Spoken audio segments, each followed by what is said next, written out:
Hey guys, tonight we're going somewhere even stranger than your uncle's Facebook posts. The origins of Halloween and its trippy fungal secrets. That's right. Tonight we're talking about the bizarre, brain-melting history of hallucinogenic mushrooms and how they might have shaped the original Halloween.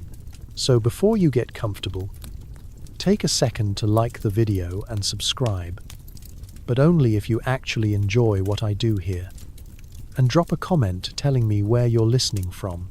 Now, dim those lights. Switch on a fan for that soothing white noise. Get cozy. And please tuck your feet in so the imaginary witches can't nibble your toes. Let's pause for a second. Have you ever wondered why Halloween has so many skulls, skeletons, and pumpkins with faces carved into them? Why do we dress up, run around at night, and sometimes end up covered in glitter, sugar, or regret? Where did all these traditions start, and why are mushrooms lurking behind every legend? Is there any truth to the rumor that people once saw flying witches because they accidentally tripped on a magic toadstool stew? Would you survive one night in a village where the line between real and unreal was as blurry as your vision after 3 glasses of questionable cider? And now, congratulations. You've just woken up in a windswept medieval village. It's late October. There's smoke in the air, turnips on the table, and something orange, spotted, and suspiciously magical in your hand. Good luck. Tonight, the air feels electric and just a little bit dangerous. You step outside, and everyone in the village is acting just a little off. People are whispering about spirits walking the land. Is it really the dead returning? Or did someone spike the stew again? The air smells like wood smoke, damp earth, and a hint of something sharp. Maybe rosemary, maybe regret. Shadows stretch longer than they should. The sun is setting with a bit too much drama, making everything look like a stage set for a ghost story. In every doorway, someone's clutching a candle or muttering a charm, because nobody is sure if tonight you're more likely to meet a wandering ancestor or just trip over the local drunk dressed as Saint Ghoulish. You're not entirely sure whether to feel excited or alarmed. People keep glancing at the hedgerows, as if half expecting them to suddenly stand up and walk away. The old woman who always smells like onions is painting circles in the dirt with her walking stick and offering cryptic advice. Don't eat anything round tonight, dear. Not unless it rolls to you. You nod as if this makes sense. Nothing makes sense tonight. It's the time of year everyone calls Samhain, when the official church calendar says All Hallows Eve. But the villagers just call it the night the veil is thin. You try to remember why you agreed to come outside after sunset. Maybe it's the thrill of something forbidden. Or maybe you just didn't want to miss the only party the village throws that doesn't end with livestock judging. Either way, here you are, trying to look brave while everyone nervously avoids making eye contact with the scarecrow at the edge of the field. Someone next to you whispers that this is the one night the spirits can wander as easily as you can, if not more easily, since they're not wearing 7 layers of scratchy wool. There's talk of family ghosts coming home for a visit. Uncle Ewan's spirit, someone says, once showed up to borrow his old boots, and no one's seen the boots since. Was it a visitation from the afterlife? Or just a particularly creative cousin with cold feet and no scruples? You decide not to ask too many questions. Suddenly, a dog starts howling in the distance. Every conversation stops. Everyone listens. Is it a sign, or is the dog just objecting to yet another round of the mystery meat stew? In this village, it could be either, and both would be equally terrifying. Someone suggests putting a candle in the window to guide friendly spirits, while another says you should cover every mirror, just in case something decides to step out of it and borrow your face for the evening. The mood is a strange combination of fear and celebration, like a neighborhood block party, but with more existential dread. Children dart through the gathering dusk, giggling and shrieking. clutching root vegetables carved into faces that are meant to scare away ghosts, but mostly just look confused and slightly disappointed. Adults pretend not to notice the flask being passed around, but their stories get wilder as the night grows darker. Every tale ends with a warning. Never look back, never walk alone, and for the love of all that is holy, don't follow the dancing lights by the river. As the bonfire crackles to life in the center of the village, you catch a glimpse of something flickering at the edge of your vision. Maybe a person, maybe a trick of the smoke, maybe that suspicious stew making its grand return. The old men swap tales about seeing a white lady gliding down the lane, or a shadow that whistles your name. Nobody admits to being scared, but everyone stands just a little closer together, as if warmth could protect you from things that don't even need doors. You realize this night isn't just about fear. It's about letting yourself believe, just for a moment, that the impossible might be true. Maybe that's why people spike the stew. Maybe that's why the children run wild and the adults pretend not to be watching the sky for omens. For one night, it's okay to let your imagination run loose with the livestock and blame every bump and creak on a visitor from the other side.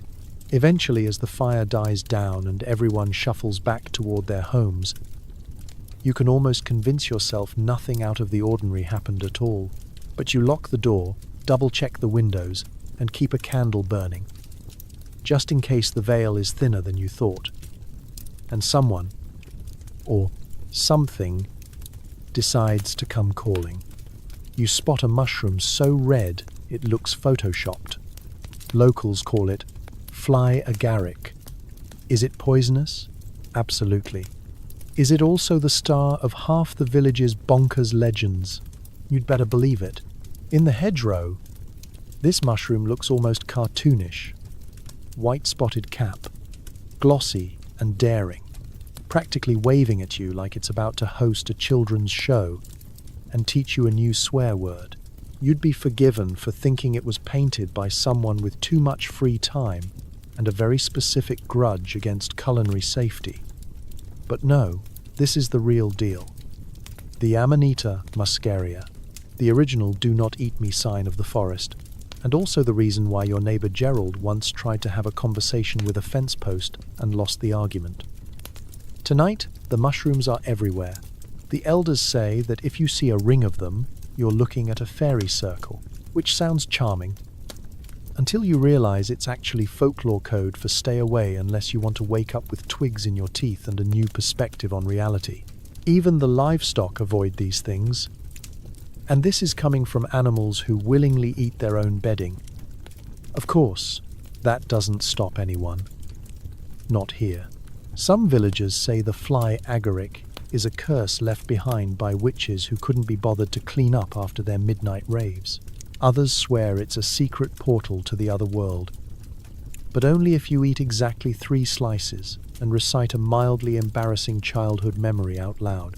No one seems to agree, but everybody is convinced the mushrooms are watching, and somehow you believe it.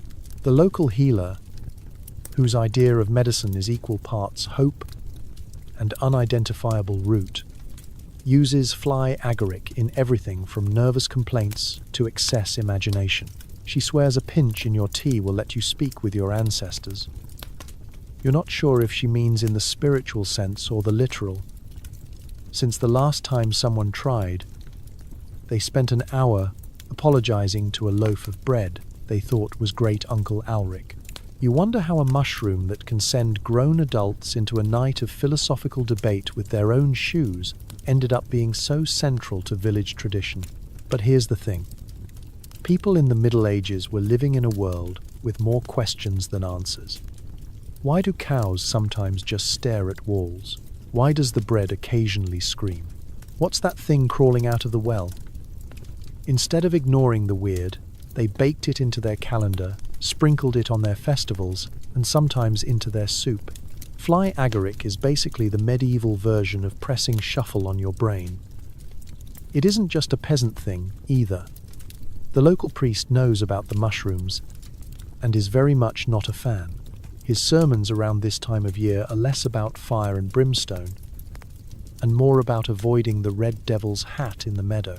He's tried to have the whole field dug up, but the mushrooms always come back, usually in more artistic formations, sometimes spelling rude words, depending on how much rain the village has had. Children, naturally, are forbidden from touching them, which means that every child in a 5-mile radius is an amateur mycologist with a death wish. You see them daring each other to poke the cap or daring each other to eat one, which they never actually do because, even at age 6, no one's that brave or that foolish. At least, not since the Great Laundry Incident, when a neighbour's son ended up convinced he was a goose and tried to migrate south for the winter.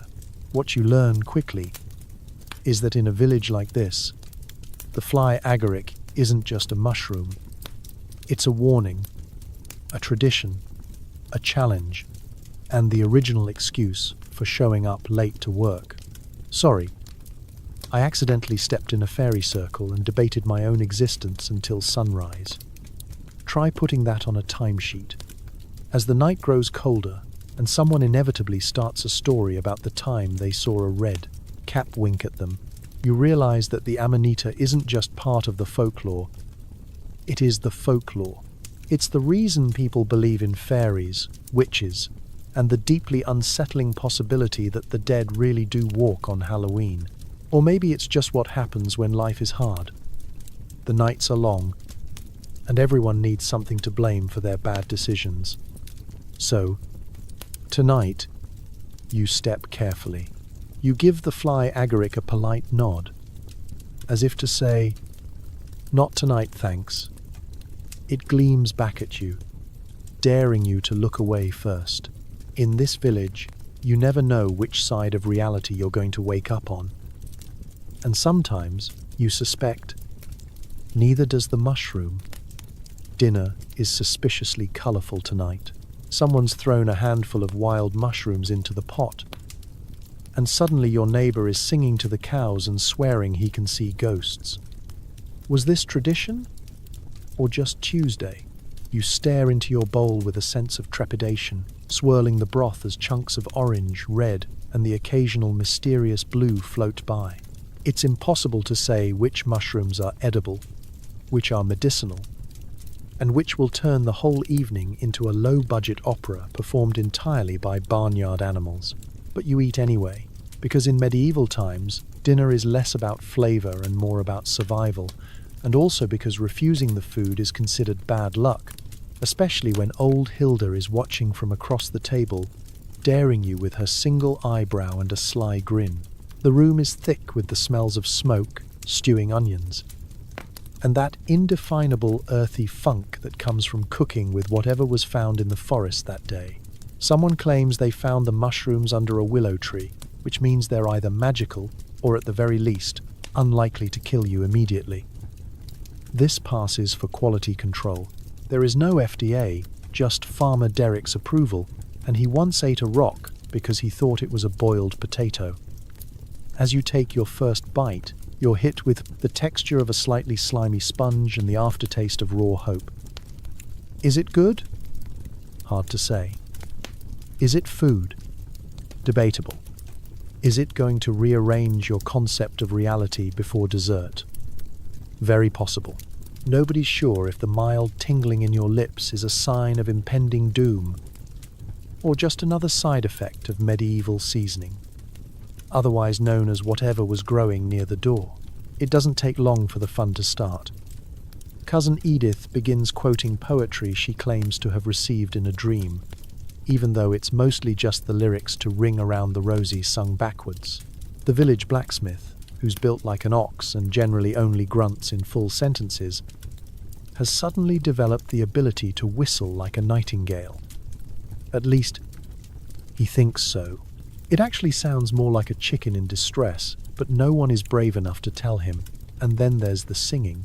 It starts with a gentle hum, and quickly becomes a full-blown chorus of off-key voices serenading the cows, who, to their credit, have the good sense to look mildly offended. The local priest tries to restore order by offering a prayer, but halfway through he forgets the words and starts listing every kind of cheese he's ever known. The goats appear to be judging everyone. If you see a spectral figure dancing in the corner, you don't say anything. You just nod politely. After all, everyone deserves to let loose on feast night, even the recently deceased. You begin to notice that this is not exactly an accident. The villagers seem a little too enthusiastic about dinner tonight, glancing at one another with the kind of knowing smile that says, "We're all in this together," at least until someone tries to milk the rooster. You realize that mushrooms are more than just a food here. They're a communal experiment in pushing the boundaries between reality and the stories people tell after dark. Nobody calls it a trip, of course. That term hasn't been invented yet. And besides, most of the villagers never leave the village.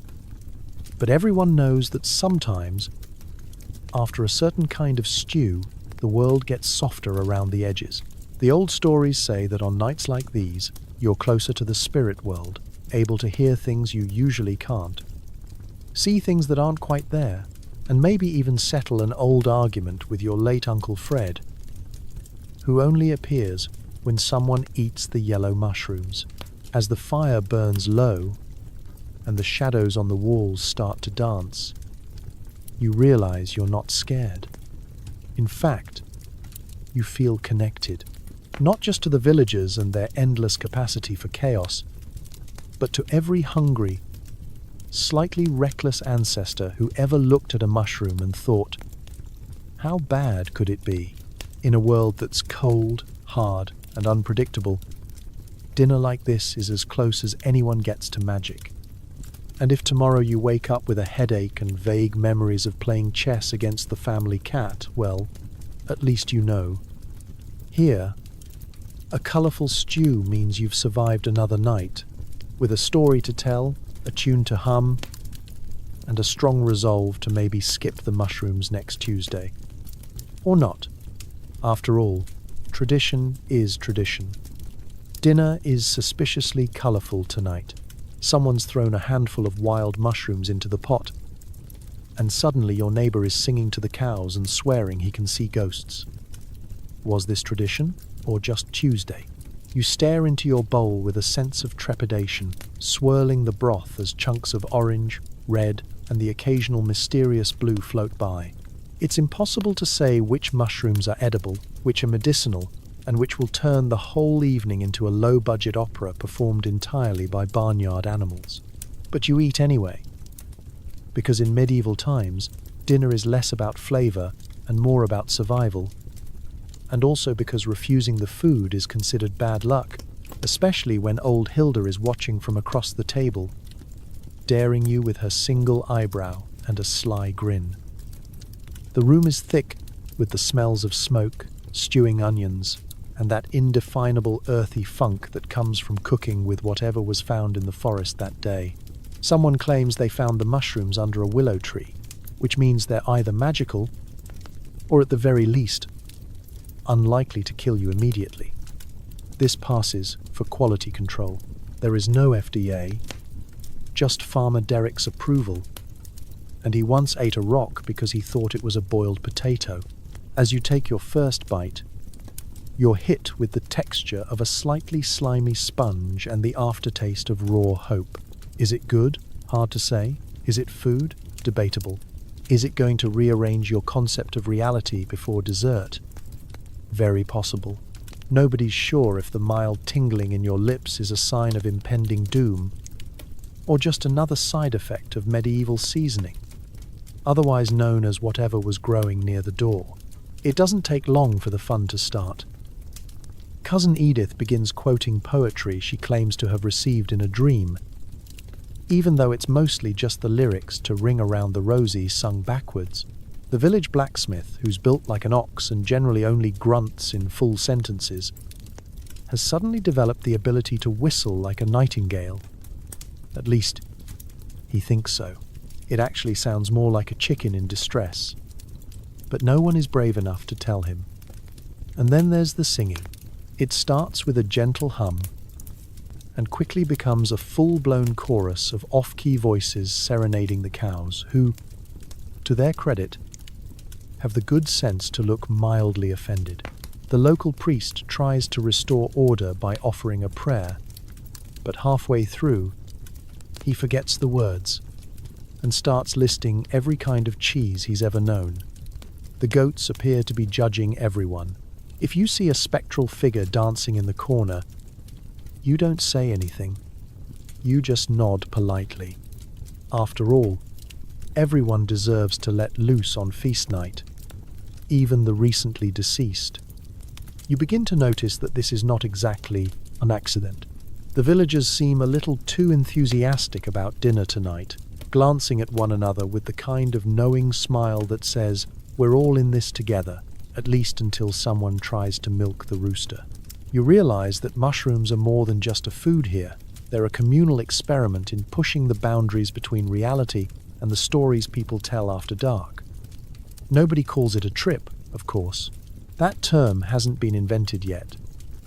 And besides, most of the villagers never leave the village. But everyone knows that sometimes, after a certain kind of stew, the world gets softer around the edges. The old stories say that on nights like these, you're closer to the spirit world, able to hear things you usually can't, see things that aren't quite there, and maybe even settle an old argument with your late Uncle Fred, who only appears when someone eats the yellow mushrooms. As the fire burns low and the shadows on the walls start to dance, you realize you're not scared.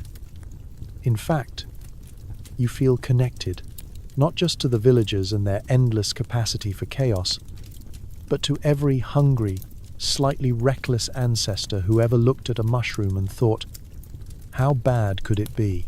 In a world that's cold, hard, and unpredictable, dinner like this is as close as anyone gets to magic. And if tomorrow you wake up with a headache and vague memories of playing chess against the family cat, well, at least you know. Here, a colourful stew means you've survived another night, with a story to tell, a tune to hum, and a strong resolve to maybe skip the mushrooms next Tuesday, or not. After all, tradition is tradition. The night sky glows with bonfires meant to ward off evil. The air smells of burning wood, roasting turnips, and something else, something sharp and earthy, that makes you sneeze and see strange shadows flickering in the flames. You're not sure who started the first fire, but now the whole village is lit up as if trying to outshine the moon. It's a community project, which means half the people are arguing about proper firewood stacking, a third are adding secret ingredients for luck, and the remaining few are just here for the snacks and gossip. Someone swears by adding sage to the flames to keep away evil spirits. Someone else swears at the sage because it smells like old socks and now all the ghosts will be insulted. Children are racing around the pyres with torches, which, in a less medieval era, would be cause for alarm and at least one insurance claim. Here, it's just a Wednesday. The bravest dare each other to leap across the smallest flames. Even as a chorus of mothers wail, you'll burn your toes off and no one will marry you. You're not sure what the connection is between scorched feet and lifelong romantic disappointment, but it's best not to ask. These people survived the plague. They know things. As the fire builds, so does the atmosphere. Sparks whirl up into the dark, turning the sky into a snow globe of miniature comets. You're handed a stick with something edible, allegedly, skewered on it. Usually a turnip, maybe a scrap of dried meat, sometimes a mystery lump that is, according to local law, good for the sinuses. It's not. You bite anyway, because this is a night for bravery, or at least for making decisions you'll only regret in the morning. The smoke is relentless, curling into your eyes, clinging to your clothes, sneaking into every fold and seam. If you thought you were going to bed tonight without smelling like a smoked ham, think again. You wonder if anyone ever actually kept evil away, or if the real purpose of the bonfire is to give everyone a chance to air out the house and themselves. The sneezing fits begin, first in ones and twos, then in a full chorus. Someone mutters that if the spirits don't leave from fear, they'll leave from the noise. Of course, the bonfire isn't just about smoke and spectacle. It's a ritual, a big, smoky insurance policy against all the things that might go bump in the night or bump you on the head when you're not looking. The elders toss dried herbs and little pouches of salt into the flames, each with a muttered spell or prayer. It's half religion, half habit, and wholly superstitious. You watch as someone throws a piece of bread into the fire to remember a lost loved one. The flames snap it up without comment, and for a second, everyone falls silent, staring into the orange light as if they might see someone waving back. Then the drumming begins. It's not organized, just whatever can be tapped, slapped, or banged together. A pot here, a bucket there, someone's cousin with suspiciously rhythmic knees. The rhythm grows until even the grumpiest elders are tapping their toes, and the local priest looks like he might join in before remembering he's supposed to be frowning. The dancing starts in slow circles, picking up speed as the night grows darker and the shadows lengthen. Every movement is a mix of joy and defiance. A big not today to the lurking cold and whatever ghosts may be loitering in the hedgerows. If you listen closely, you might hear people whispering their worries into the flames. Illness, bad harvests, old grudges, hoping the fire will eat them up and leave only warmth behind. For one night, everyone is allowed to be a little superstitious, a little foolish, and a little bit hopeful that fire and friendship can keep the worst at bay. As midnight creeps up, the fires die down, and so does the bravado. People start to drift home, hair full of ash, clothes perfumed by the village's unique brand of eau de turnip smoke. The night is still thick with possibility, but the fear feels smaller now, singed at the edges by laughter and the stubborn communal power of light against darkness. You stumble home, trailing the scent of roasted roots and wild hopes, and you realize maybe that's the real magic of the bonfire. Not just warding off spirits, but bringing the living closer together. One coughing, dancing, fire-lit crowd at a time. Every year, people claim to see their ancestors wandering the fields. Is it a message from beyond? Or just what happens when you mix bad cheese with questionable fungi? It's a fine line, honestly. And tonight, nobody's sure which side of reality they're standing on. As you step outside, there's a low mist curling around the meadows, giving everything a dreamy, half-finished look, like someone started painting the world and then wandered off for a snack. People are huddled near the hedges, eyes wide, clutching shawls and whispering, "Did you see that? Was it a shadow, a spirit, or just old Margaret's cow out for a midnight wander again?" You can never be entirely certain, especially not after 2 helpings of stew and that wedge of cheese that's been ripening since last Easter. It's not that anyone really expects the dead to come calling. It's just that, in a village where every 3rd day feels like an omen, you don't want to take chances. The old stories say this is the one night when the veil is thinnest, a sort of open house for ghosts. Except the snacks are turnips, and the dress code is whatever you died in. You're supposed to leave a candle in the window and set an extra place at the table, just in case Grandpa decides to drop by and critique your seasoning. Some folks bake soul cakes, small, bland pastries meant to appease any hungry ancestor who's still holding a grudge about last year's undercooked potatoes. There's a certain etiquette to ghostly visits. If you see a loved one, you're not supposed to scream or throw a shoe. You greet them politely, offer a crust of bread, and ask if there's anything you can do to help them move along, preferably toward the light and away from the root cellar. After all, the last thing you need is an afterlife infestation. The living are already enough to handle. But let's be honest.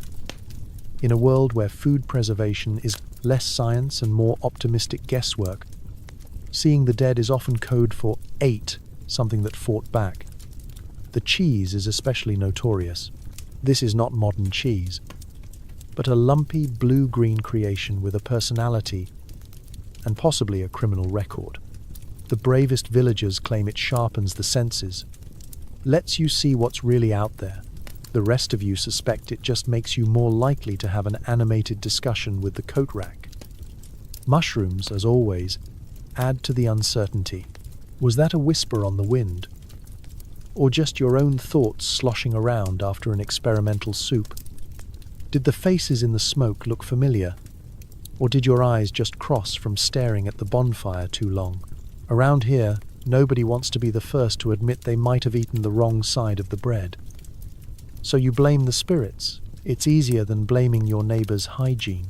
Of course, once someone claims to have seen their great-aunt Mildred shuffling by the goose pond, everyone joins in. Suddenly the fields are full of sightings. That flicker in the corner of your eye? Definitely Cousin Bram, back for his favorite walking stick. The odd creak in the floorboards? Clearly the restless feet of ancestors, not the result of wood that's been rotting since the last Viking raid. Even the dogs start acting weird, barking at empty corners and then demanding extra dinner, just in case they've negotiated a deal with the other side.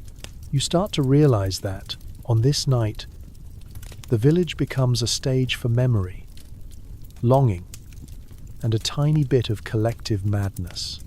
The stories of ghostly visitors aren't really about fear, they're about keeping the past alive. Each tale, each sighting, is a way to remember someone you lost, or at least a way to explain why the laundry ended up scattered across the cabbage patch. After all, who can argue with a grandma's ghost? As the night wears on, the mist gets thicker, and the stories get wilder. Someone claims to have seen the blacksmith's father riding a pig through the orchard, and nobody blinks. A child swears a hand reached out from the well to wave hello, and everyone just nods.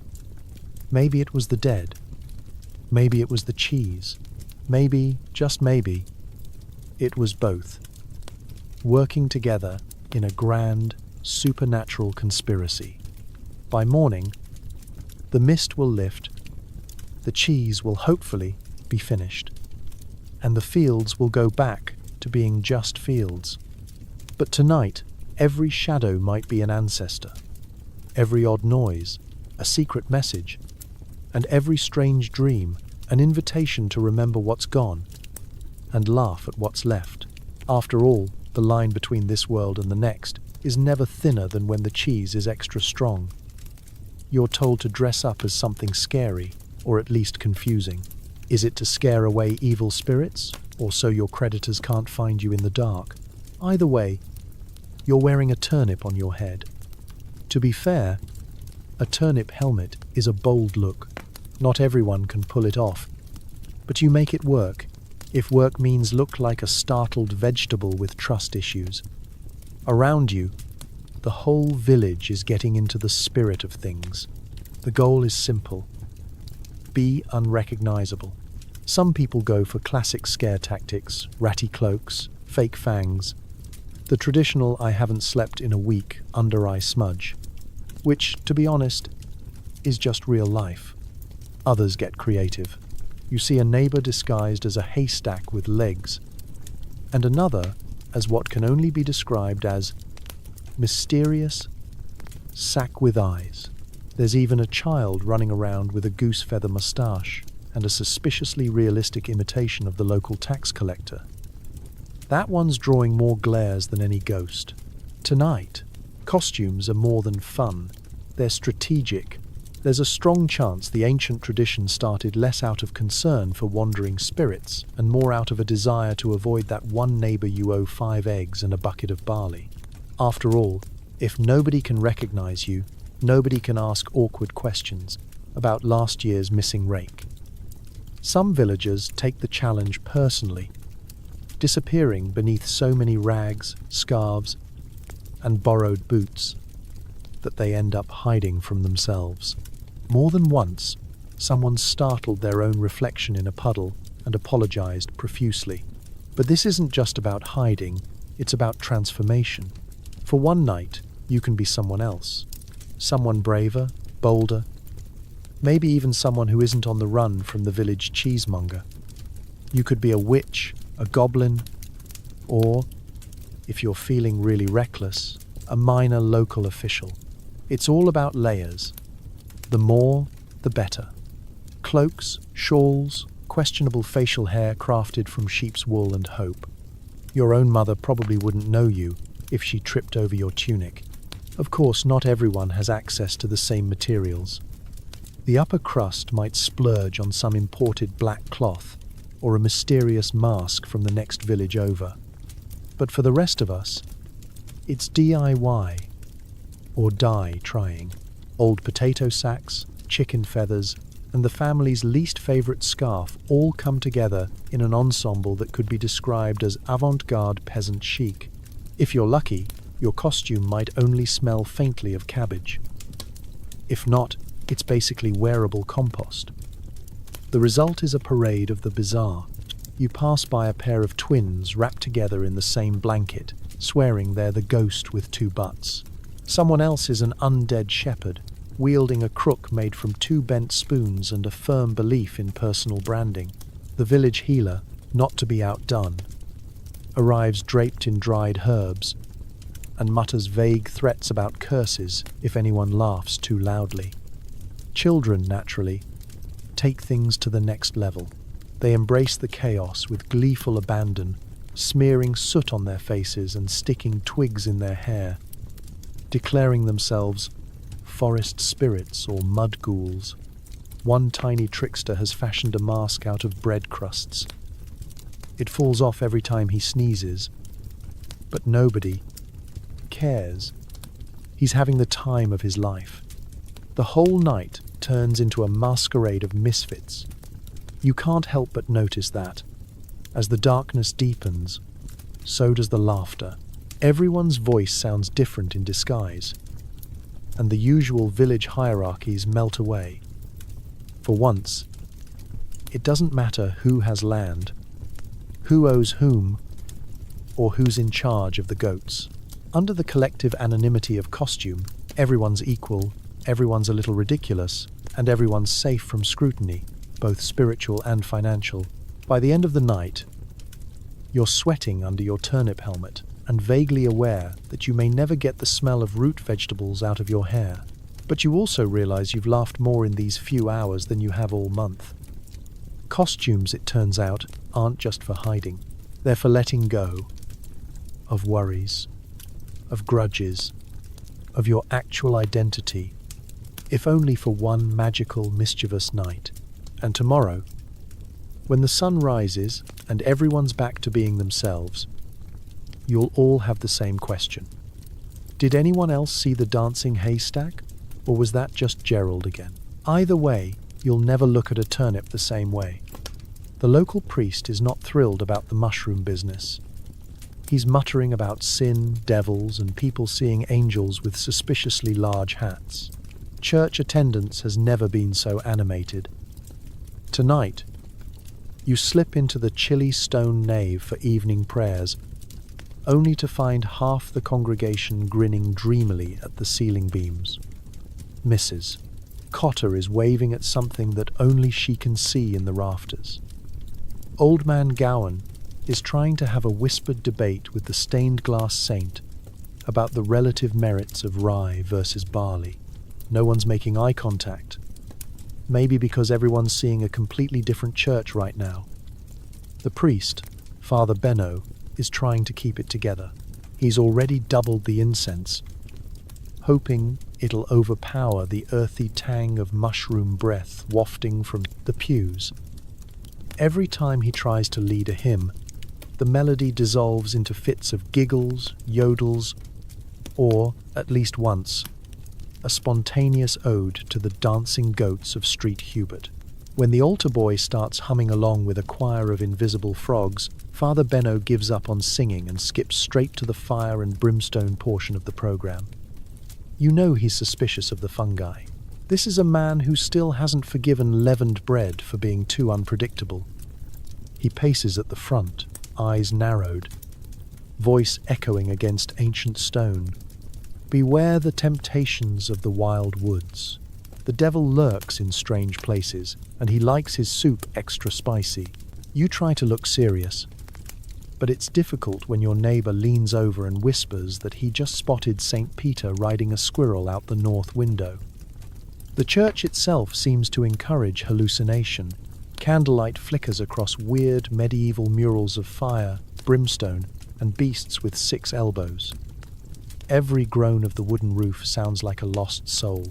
There's a draft that makes the candles gutter, and each time the shadows jump, half the village flinches and the other half bows in reverence. Someone tries to recite the Lord's Prayer backwards for good luck. The priest is not amused.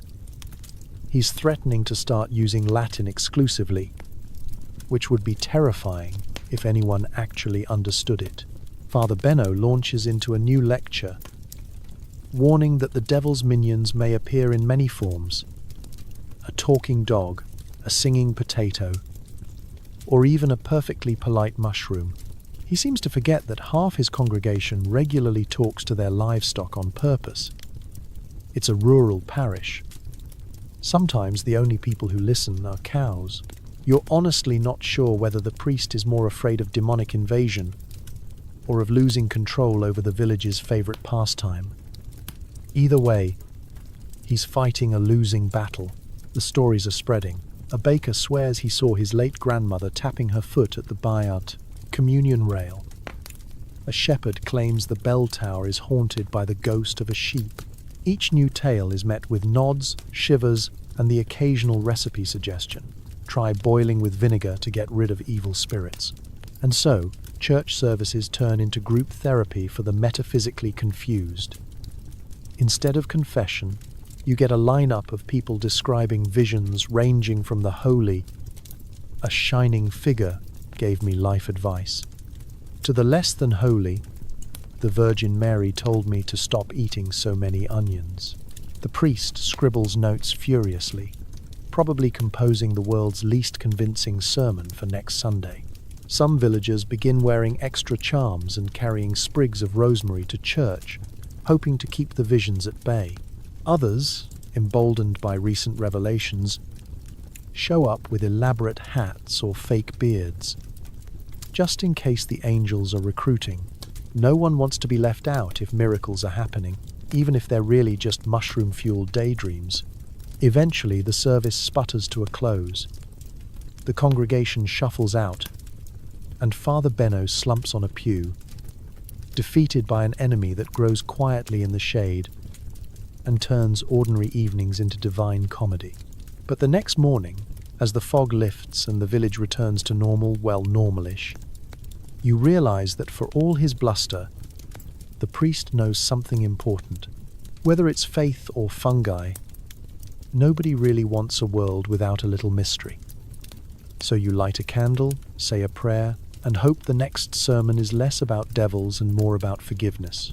Because in this village, sometimes the only thing scarier than a visit from the spirit world is what happens when everyone comes down from the mushrooms and remembers who they sat next to at church. Kids are running from door to door, demanding treats or threatening mild vandalism. Adults pretend to be annoyed, but you can see they're just relieved nobody's asking for mushrooms this year. It's chaos, but it's organized chaos. A ritual as old as the mold in your root cellar. The little ones wear makeshift costumes, all itchy wool and flour-dusted faces, waving sticks and shouting, "Give us cake, or we'll tell the priest about your chicken," if the treat givers are lucky. The worst they'll suffer is a garland of wilted weeds draped over their doorknob. If not, they'll find their cabbage patch rearranged into mysterious, slightly obscene shapes by dawn. Nobody calls it trick or treat, of course. Here, it's known as souling, guising, or, if you ask the village cynic, the annual redistribution of last month's stale bread. The official story is that you give food to the poor and the poorly disguised in exchange for prayers for the dearly departed. The unofficial story is that kids have figured out they can get extra dessert by invoking both ghosts and social guilt. No one wants to risk bad luck, so everyone coughs up a few soul cakes or crumbly oat biscuits, just in case the local ghosts are listening. And more importantly, just in case the neighbors are, you set out a plate of treats by the door, hoping for the best. The bravest child, usually the one with the most twigs in their hair and the least regard for personal boundaries, knocks first. The exchange is brisk. A cake for a prayer for your granny. You hand over a lumpy, slightly charred pastry and receive a muttered promise of spiritual intervention, considering last year's cakes doubled as doorstops. You feel you're getting the better end of the deal. Some of the pastries are, to be generous, experimental. There are hard biscuits that might be better suited as currency, strange nutty loaves, and cakes decorated with what could be raisins or could be beetles. One ambitious mother has gone all out and tried to fashion tiny skulls out of mashed turnip. The result is unsettling, but points for effort. If the kids are disappointed by the lack of sugar, they don't show it. They're just thrilled it isn't a handful of boiled peas. Again. Adults, meanwhile, have mastered the art of the forced smile and fake surprise. Why, what a terrifying little monster you are. Here, take 2 cakes and maybe don't come back next week. They keep an eye on the kids' pockets, knowing that the more treats distributed, the fewer pranks will be played. The whole event is an unspoken agreement. The children get their fill of dodgy pastries, the adults buy a year of relative peace, and everyone gets to pretend this is all very holy, and not, in fact, a low-level protection racket with cuter costumes. As the evening wears on, the ante rises. Some kids sing songs or recite bad poetry for an extra treat. Others stage dramatic reenactments of the local ghost stories, with bonus points for fake moaning and creative use of bed linens. One group attempts a haunting dance routine in the village square. Halfway through, the ghost trips over his own shroud and takes down 2 witches with him. It's an instant classic. Every so often, a parent or older sibling tags along, trying to keep the chaos contained and, occasionally, to pocket a treat for themselves. You spot Farmer Giles supervising his daughter and conveniently sampling every cake offered for safety reasons. If anyone asks, he claims he's checking for spirits. Nobody believes him, but everyone admires his commitment. By the end of the night, the children are sticky, the village is echoing with off-key songs, and every doorstep is littered with crumbs. No one really remembers which prayers were promised or which curses were threatened. The pastries may be questionable, but the memories are gold, especially when shared with a mug of warm cider and the knowledge that, for at least one night, everyone's role is reversed. The kids are in charge, and the adults just hope they've appeased the spirits, the children, and the pastry gods. Tomorrow, things will go back to normal. But tonight, with your cupboard raided and your cabbage patch slightly rearranged, you can't help but smile. This, you think, is what community looks like. A little bribery, a little chaos, and a lot of very bad baking.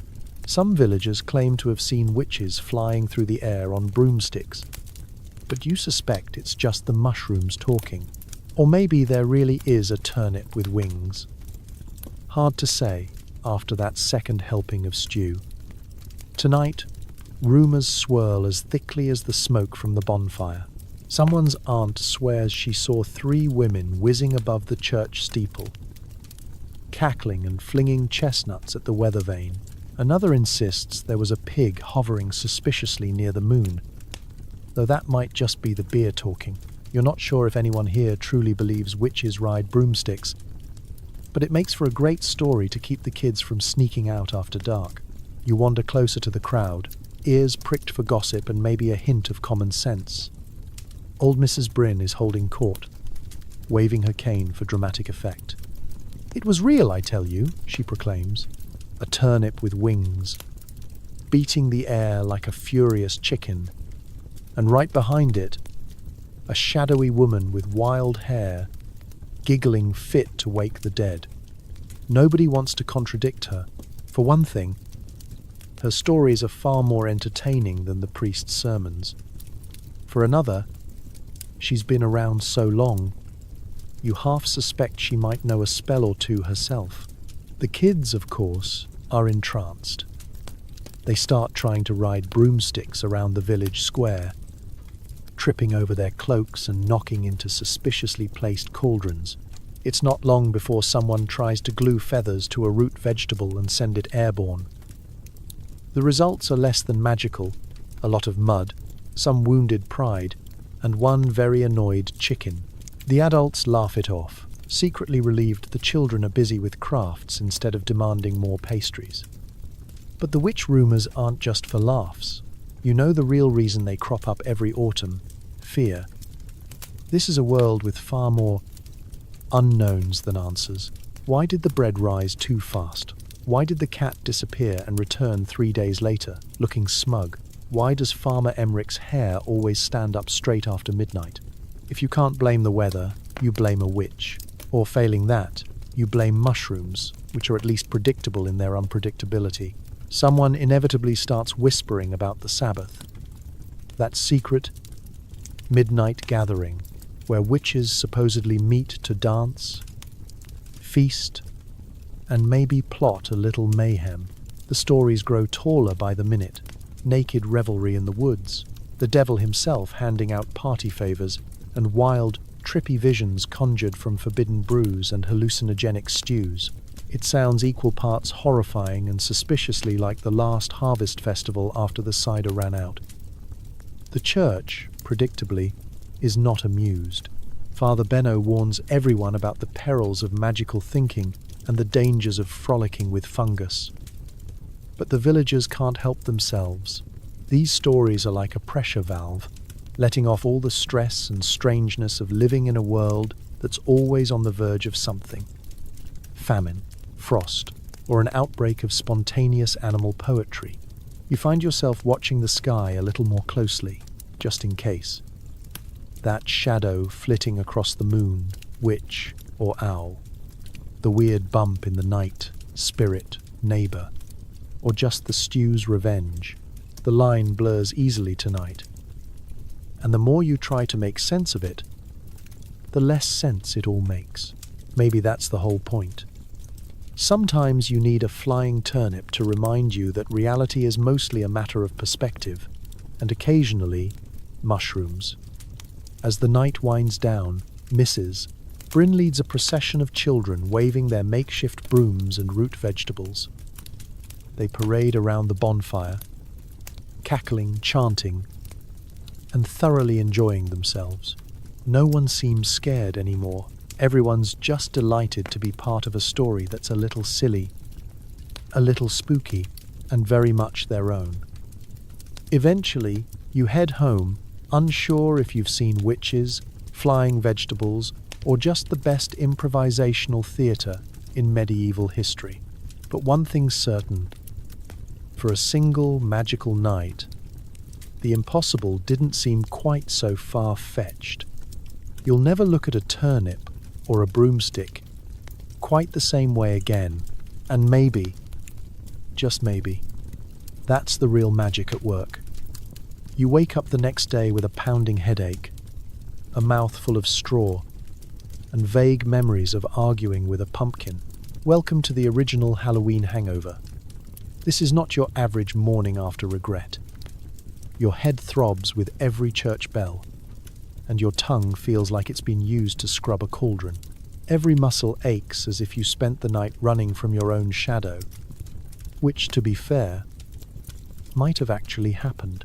As you blink blearily at the early sunlight, you try to reconstruct the sequence of events.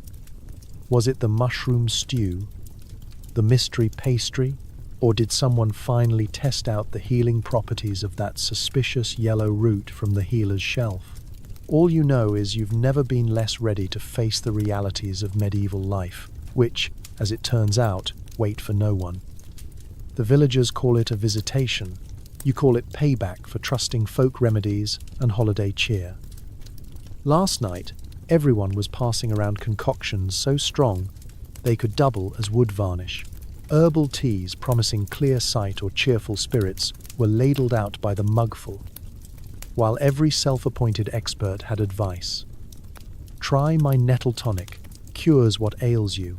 Rub this goose fat on your temples. Works for cows, should work for you. Eat pickled garlic for luck and longevity. If the taste didn't scare off the evil spirits, your breath certainly did. But here's the problem with medieval medicine. No one agrees on what actually works. Healers and grandmothers are locked in an eternal turf war. One swears by willow bark for headaches. Another insists you must hum a sacred chant while hopping on one foot. It's as much superstition as science, and sometimes it's just an excuse to make you look ridiculous in public. Last night, the healer mixed up a special batch of protection brew, part mushroom, part wildflower, all nightmare. It's supposed to keep bad dreams away. Judging by your night, the only thing it kept away was dignity. There's also the issue of questionable hygiene. Need a bandage? Here's a rag that was last washed during the previous king's reign. Wound looking infected? Let's try leeches. Suffering from a sore throat? Gargle with vinegar and hope for divine intervention. For more persistent complaints, there's always the infamous smoke cure, which basically means sitting by the bonfire, breathing in enough fumes to knock out a goat. You emerge smelling like ham and wondering if the dizziness is a sign of healing or just mild smoke inhalation. As you shuffle outside, squinting against the daylight, you're greeted by a parade of equally miserable villagers. Some are clutching their stomachs, others sporting impressive hives from an unfortunate encounter with blessed nettle wine. Everyone is in various stages of recovery and denial. The blacksmith claims he feels fantastic, but you catch him mumbling to the chicken coop, and the chickens don't seem impressed. The healer, meanwhile, is already making her rounds, passing out more herbal remedies. This time, she offers a mysterious powder to restore balance. You eye it suspiciously. Last time you restored balance, you spent an hour walking sideways and singing to a fence post. Still, you take it, because hope springs eternal, and peer pressure is stronger than common sense. You can't help but notice how folk medicine here is part cure, part community theatre. The real treatment isn't the potion, it's the ritual.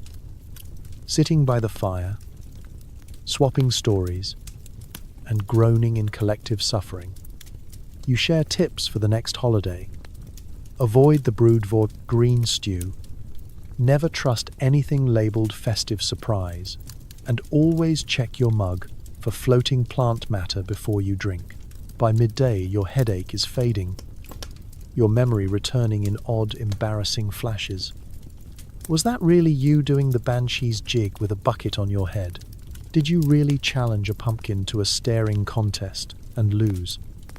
In the end, the hangover becomes just another story, another lesson in the dangerous intersection of holiday cheer and homegrown healthcare. You decide next year you'll stick to plain bread and water.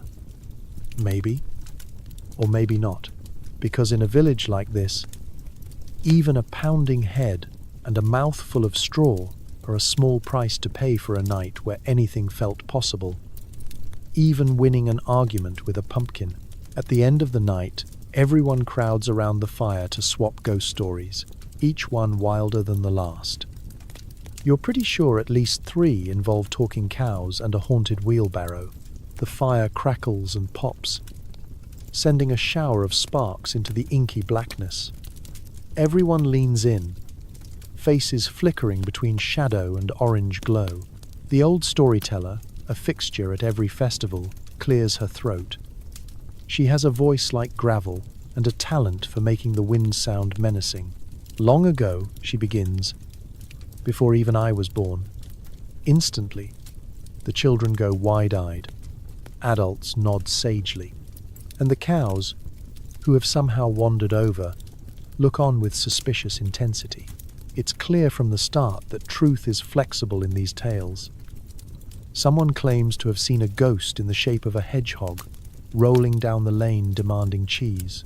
Another tells the legend of a phantom pig that visits the granary each year, presumably in search of oats, or possibly just for the drama.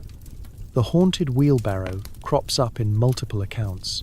Sometimes it's filled with turnips, sometimes with spectral laundry. But it always squeaks mournfully and only travels downhill, even on flat ground. Someone swears it once chased the baker clear into the river. And the baker, not to be outdone, adds that he's still missing a sock. With every retelling, the stories get stranger. I saw the ghost of old Uncle Hamish. Pipes up a young boy, riding backwards on a sheep, and singing about onions. No one questions the onions. Ghosts, after all, have their quirks. A woman swears she heard her late grandmother cluck her tongue when she added too much salt to the soup. Someone else describes a procession of tiny goblins playing marbles in the churchyard, while a girl quietly admits she thinks the family cat is a reincarnated knight. He has the attitude for it, and once challenged a goose to a duel at dawn. You start to notice a pattern. The weirder the story, the more comforting it becomes. These tales aren't meant to frighten so much as to remind everyone that the world is full of mystery, and that sometimes the only way to cope with darkness is to out-weird it. The children huddle closer, occasionally jumping when a stick snaps or a log falls, but their fear is quickly replaced by giggles. The adults take turns exaggerating their own brushes with the supernatural, everyone trying to one-up each other with a tale more ridiculous than the last. Of course, some stories come with a thinly disguised moral. Don't wander alone at night, warns the miller, unless you want to meet the ghostly midwife who'll ask you 3 impossible riddles and steal your shoes. Another story advises against stealing from your neighbor's turnip patch, because everyone knows the turnip spirits take their revenge in the form of spoiled soup and itchy feet. Even the most skeptical villagers join in, because on a night like this, skepticism is no match for the power of collective imagination, and maybe a lingering dose of the village's infamous mushroom stew. The line between things that go bump in the night and things that go burp in the stew is unusually thin. As the fire dies down and everyone's eyelids grow heavy, the stories wind to a close. Someone whispers about lights dancing in the fields, or a soft voice singing lullabies from the old well. It's hard to say what's real and what's just wishful thinking, but nobody minds. For a little while, fear and laughter have merged into something warm and shared, a feeling that, whatever haunts the fields or the pantry, it's no match for a village full of wild stories and wilder storytellers. Eventually, the crowd disperses. Blankets are wrapped tight, children are carried home, and only a few stubborn souls remain by the embers, still debating the finer points of wheelbarrow hauntings. You head to bed with a smile, carrying a mind full of ghosts, goblins, and talking cows. And if you dream of a haunted wheelbarrow racing through the moonlight, well, that's just the village working its magic, one psychedelic bedtime tale at a time. There's a guy in every village who knows which mushrooms will make you see stars and which ones will just make you sick. He's a local celebrity, at least until someone's goat starts levitating. His name changes from year to year. Old Tom, Nimble Jack, sometimes just that man with the basket. You know who he is because he always smells faintly of earth and mystery, and children run ahead to peek into his woven satchel whenever he appears on the lane. Is he a healer, a chef, a secret wizard, or just a man with an iron stomach and no sense of self-preservation? Nobody's entirely sure. But come autumn, his shadow falls long and his pockets bulge with suspicious lumps. Everyone approaches him differently. Some folks treat him with reverence, bringing small gifts, wool, bread, an egg in a clean handkerchief. in exchange for the safest mushrooms to flavor the stew or treat a persistent cough. Others eye him warily, as if he might accidentally curse their supper or turn their feet blue. Either way, his advice is gospel, delivered in hushed tones with lots of eyebrow waggling. Don't pick the ones with spots, unless you want to spend the night dancing with your own reflection. Never eat a cap that looks like a little hat, unless you're prepared to wear it home. He's the secret spice behind every festive meal. The real reason the autumn stews occasionally turn exciting. If he likes you, he might share a handful of golden chanterelles, or the kind of earthy truffle that makes the village dogs go wild. If you've crossed him, say, by questioning his knowledge or stepping on his favorite toadstool, expect a pile of nothing, or worse, a warning about the cursed mushrooms that grow under the church eaves. You don't want to mess with those. The last person who did spent 3 days reciting prayers backward and apologizing to the bread oven. But his real power lies in his recipes. The mushroom man is the keeper of ancient secrets. How to dry, slice, or pickle the fungi just right. How to brew a potion for spiritual clarity. Read Gentle Hallucination. How to disguise the taste of the less appealing varieties with just a pinch of thyme or a slice of onion. He knows what to add for dreams, what to avoid for nightmares, and which concoctions work best for ailments the healer can't, or won't, treat in public. Everyone has a story about him. Someone's uncle once swore he could see through time after drinking the mushroom man's blueberry cordial. The schoolteacher claims she could finally understand the chickens for a week. Although, honestly, the chickens had very little to say. Every once in a while, an experiment goes wrong. The aforementioned goat incident is legendary. 1 minute, the goat is munching dandelions. The next, it's attempting to leap over the moon. It made it as far as the well. After that, the mushroom man lays low for a week, letting rumors do their work. He's not immune to village politics, either. The priest eyes him with suspicion, muttering about nature's temptations and the risk of opening portals to things best left closed. But even Father Benno finds himself knocking quietly at the mushroom man's door when the bishop is coming to dinner, and a truly impressive stew is required. As the season turns and the first frost dusts the ground, the mushroom man's services become invaluable. Families gather their share, trading secrets and tips, everyone hoping for a year with more laughter than stomachiches. When the harvest festival comes around, he's at the heart of every story. Sometimes the hero, sometimes the villain, always the one with the best recipe for turning an ordinary meal into a night to remember, or occasionally to forget. So when you see him next, basket swinging and eyes twinkling, offer a smile and maybe a loaf of bread. Because in a world where dinner can change your destiny, you want the mushroom man on your side. Just don't ask for the recipe. Some secrets, after all, are best savoured in mystery. Cats stare at you like they know all your secrets. Owls hoot ominously. Someone claims to have seen a hedgehog reading Latin. Is it the mushrooms, or is this just a normal Wednesday? Everywhere you look tonight, animals seem to be operating on their own mysterious schedule, entirely separate from the logic of humans. The cats, for one, are everywhere, lounging on windowsills, darting under tables, and occasionally leaping onto laps with the air of royalty visiting the peasants. Each feline wears an expression that suggests they're in on some cosmic joke, and it's probably about you. You try to ignore the way one particularly smug tabby seems to be keeping score each time you drop a crumb.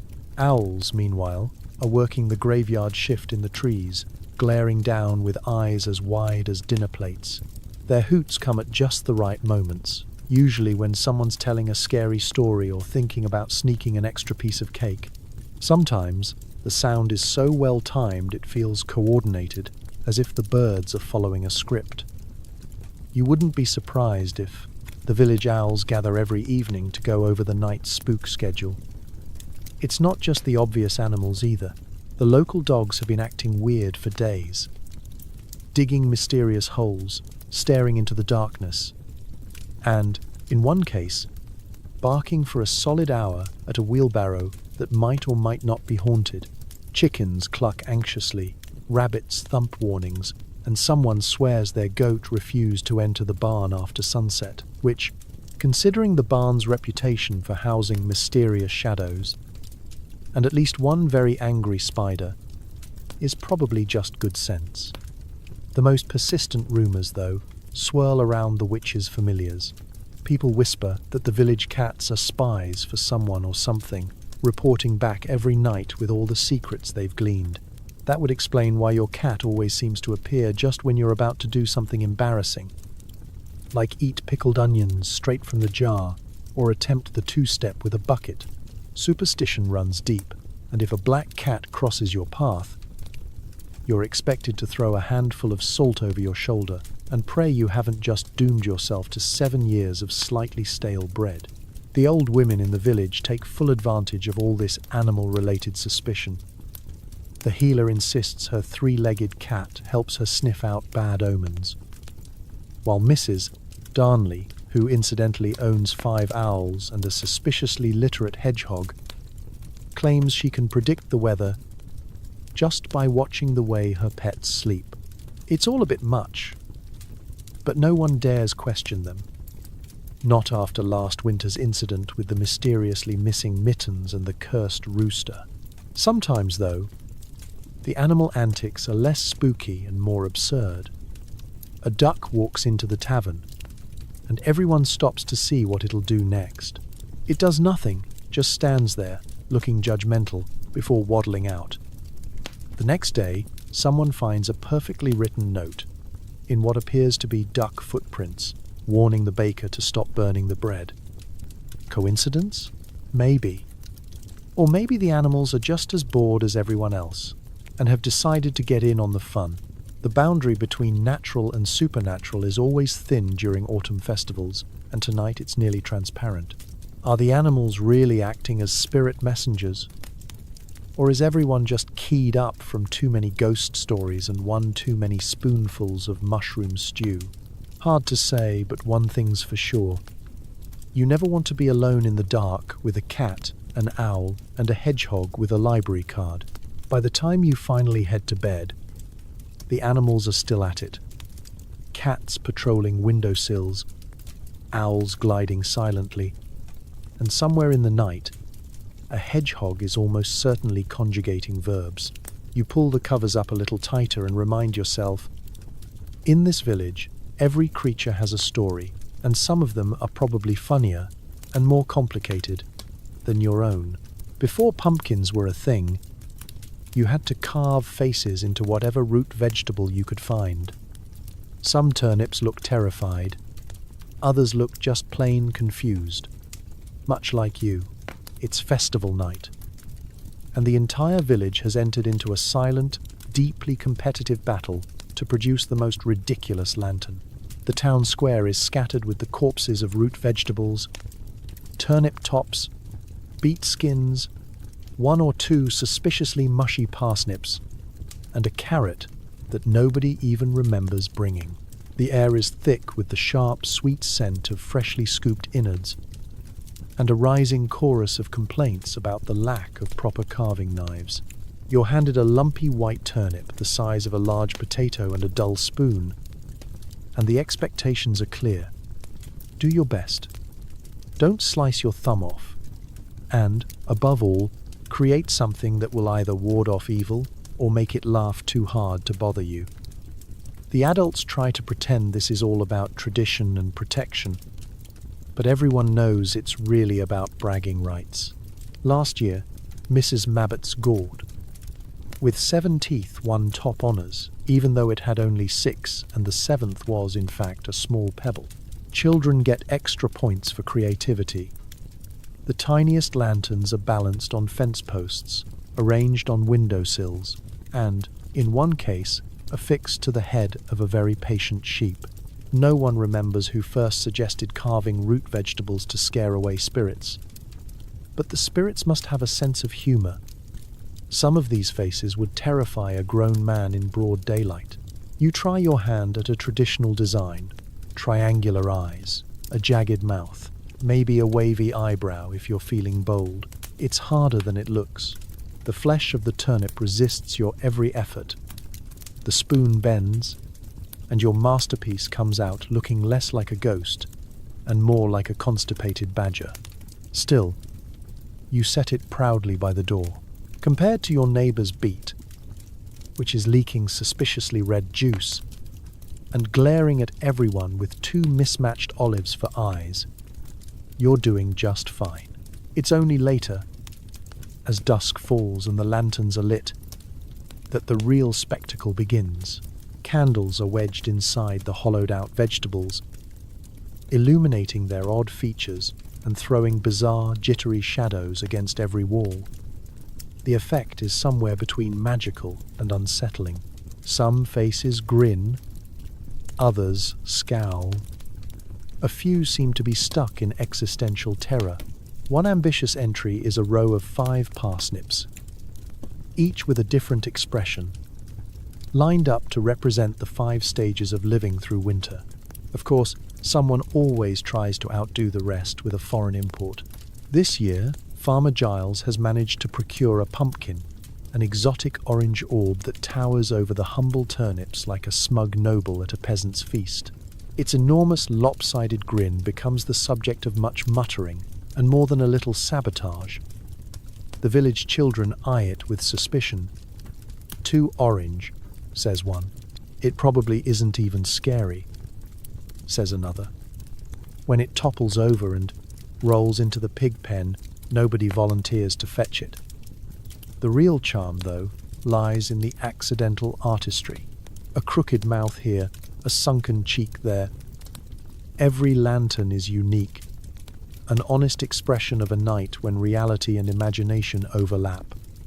The tradition isn't about perfection, it's about laughing at your own handiwork, out-scaring your neighbors, and maybe, just maybe, making the long autumn night feel a little less lonely. As you step back and admire the flickering parade of faces, you realize the vegetables aren't the only ones showing their true colors tonight. In every grinning turnip, drooping beet, and startled pumpkin, you can see the effort, the fun, and a hint of much-needed mischief, proof that, sometimes, the best way to keep the darkness at bay is to greet it with a crooked smile and a very confused gourd. If anything weird happens, milk spoils, cows dance, your uncle forgets his pants, it's easier to blame it on witchcraft or mushrooms than admit you just live in a chaotic world. Tonight, you're living proof. The air is full of suspicion and the smell of slightly burnt bread. The neighbor's goat is staring at the door with an unsettling intensity. And Mrs. Alder claims her cat just recited the Lord's Prayer backwards. Is it a curse? Is it the result of last night's experimental mushroom stew? Or is it just Tuesday? No one knows for sure. But why take chances? Superstition here is less a belief system and more a survival strategy. The weather goes sideways? Must be the witch who lives near the river. Bread won't rise. Obviously the fault of a fairy offended by your choice of socks. The village is a patchwork of rituals and whispered advice. Spit over your shoulder before crossing the threshold. Walk backwards 3 times if you hear an owl. Never accept stew from a stranger unless you want to spend the evening debating philosophy with the family cow. And of course, there are the mushrooms. Every patch of fungi in the forest has its own backstory. Some are good luck mushrooms, said to bring fortune if you tuck them into your boot. They don't, but you get a nice earthy aroma all day. Others are whispered about in hushed tones, blamed for everything from headaches to sudden bouts of interpretive dance. Nobody really knows which mushrooms are to blame for what, so every strange event is chalked up to bad fungus. The great thing about blaming mushrooms is that they're everywhere, they're mysterious, and they can't defend themselves in court. The witch blaming gets especially creative as the sun goes down. You overhear villagers listing their complaints with the resigned tone of people who expect no less from a life lived at the edge of disaster. "My soup went sour," says one. "Must be a hex." "My chickens won't lay," sighs another. "The neighbor's been looking at me funny." The local healer is constantly in demand, doling out charms, potions, and sage advice. Try not to anger any woodland creatures until next week, just to be safe. If her advice fails, she just blames mushrooms and starts again. There's a certain comfort in this. Blaming magic for your misfortunes means you never have to admit you forgot to latch the barn or left the cheese out in the rain. And if the solution is another charm or a bowl of oddly colored soup, well, at least you're participating in the grand tradition of doing something about it.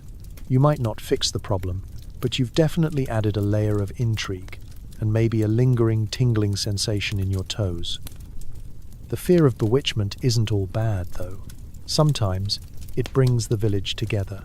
If your neighbor's pig suddenly develops a taste for turnips and starts singing in the middle of the night, everyone shows up to help dispel the evil, which mostly involves banging pots and sharing a communal cup of cider. It's a bonding exercise, really. An excuse for solidarity and gossip disguised as spiritual warfare. Remember when Uncle Hamish blamed the full moon for losing his boots? Turns out, he was just napping in the hayloft again. And so, the cycle continues. Life is full of chaos, strange noises, odd dreams, and the occasional outbreak of spontaneous goat ballet. Rather than admit that life is unpredictable, everyone blames witches and mushrooms. It's easier, it's funnier, and it means you never have to take full responsibility for leaving your laundry out in the rain again.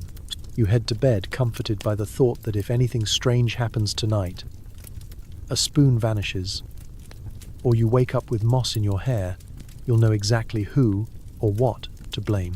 In a world this unpredictable, a little magic, real or imagined, is as much about joy and community as it is about fear. And, frankly, it's much more satisfying to accuse a mushroom than admit you just tripped over your own feet. The fields are dotted with rings of mushrooms. Locals call them fairy circles. You call them a lawsuit waiting to happen. Step inside, and you might not come out the same. There's something about the way these circles appear, silent, perfect, and slightly smug, that makes you think they're up to no good. Nobody remembers planting them. But every autumn, as the grass turns gold and the nights get chilly, the fairy rings crop up overnight like a rash on the landscape. Some are dainty and almost elegant, lacy rings of tiny mushrooms you could mistake for whimsical decor. Others are wide enough to trip a cart horse. A tangled mess of toadstools that look like they're holding a secret meeting. The old stories say you should never, under any circumstances, step inside. Why risk it? Fairy circles, they whisper, are portals to another world, a place where time moves differently, logic is optional, and the food is, somehow, even weirder than what you're used to. If you wander into the ring, warns old Nan, you'll come back with your hair white and your sense of direction permanently scrambled. Judging by some of the villagers' haircuts and navigational skills, you suspect a few have already tested this theory. But practical matters loom large. On a misty night, nothing says good evening. I'm an accident waiting to happen, like an invisible circle of low-to-the-ground fungus. You've seen more than one neighbor go sprawling after a misjudged shortcut across the meadow, only to rise with a wild look and a strong opinion about whether or not they saw a fairy knitting socks. The healer's official advice is watch your step and don't wear your good shoes. Unofficially, she recommends walking home in pairs and making sure you know which dimension you're aiming for. Some villagers treat the circles with deep respect, laying down little offerings, bits of bread, a shiny button, or a lock of hair, just to keep on the fairy's good side. Others go the opposite route, shooing children and livestock away, muttering charms, and making the sign of the cross for good measure. You, being a thoroughly modern time traveler stuck in medieval weirdness, try to avoid eye contact altogether. Of course, not everyone is convinced. "It's just mushrooms," declares the blacksmith, right before he accidentally kicks one and spends the next hour arguing with his own reflection in a puddle. "It's a sign of healthy soil," insists the miller, who nevertheless circles the rings with an elaborate detour on his way to the barn. The sheep seem to enjoy the circles, which is either a glowing endorsement or another reason to stay far, far away. At the harvest festival, someone always dares another to spend the night inside the largest fairy ring. The bravest, or most foolish villager lies down in the middle, usually clutching a loaf of bread and a string of garlic, and everyone waits to see if they'll return in the morning speaking fluent beetle or with a new tattoo of a mushroom on their elbow. More often than not, the only result is a nasty cold and some vivid dreams involving dancing turnips. You've learned that, here, fairy circles are more than just botany. They're built-in conversation starters and handy scapegoats. If you're late to work, sorry, got caught in a fairy circle. If you forget your chores, the ring scrambled my memory. If you just want an excuse to nap in the sun, there's always "I must have been fairy-led." So, you keep your distance, nod respectfully at the mushrooms, and leave an extra crust of bread nearby, just in case. After all, in a world where reality is already questionable and every field holds the potential for adventure, it never hurts to be polite to fungi and to avoid the trip hazards, especially if you value your ankles or your sense of direction. Eventually, someone in power tries to ban all the fun. Bonfires are outlawed, costumes discouraged, and the mushrooms, well, those just go underground. Literally.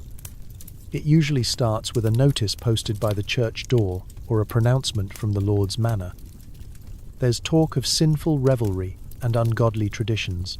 Suddenly, the town crier is warning that all dancing after dusk must cease, and the constable is stalking the lanes looking for illegal turnip lanterns. Nothing strikes fear into the heart of a partygoer quite like the words "festivities strictly prohibited." The same people who last week were howling at the moon with vegetable hats are now expected to stand still, pray harder, and maintain a deeply suspicious respect for silence. Nobody is entirely sure which part of the party was the problem. Was it the devil's stew served after midnight? Was it the fact that old Mrs. Cotter's protective costume was a bit too revealing for the local bishop's tastes? Or was it simply that people were enjoying themselves without explicit permission? If history teaches anything, it's that someone, somewhere, will always decide that laughter is a dangerous gateway drug. The clergy, naturally, lead the charge. They preach sermons with extra thunder, denouncing bonfires as heathen beacons, and warning that anyone found cavorting with gourd lanterns will spend eternity peeling potatoes in the afterlife.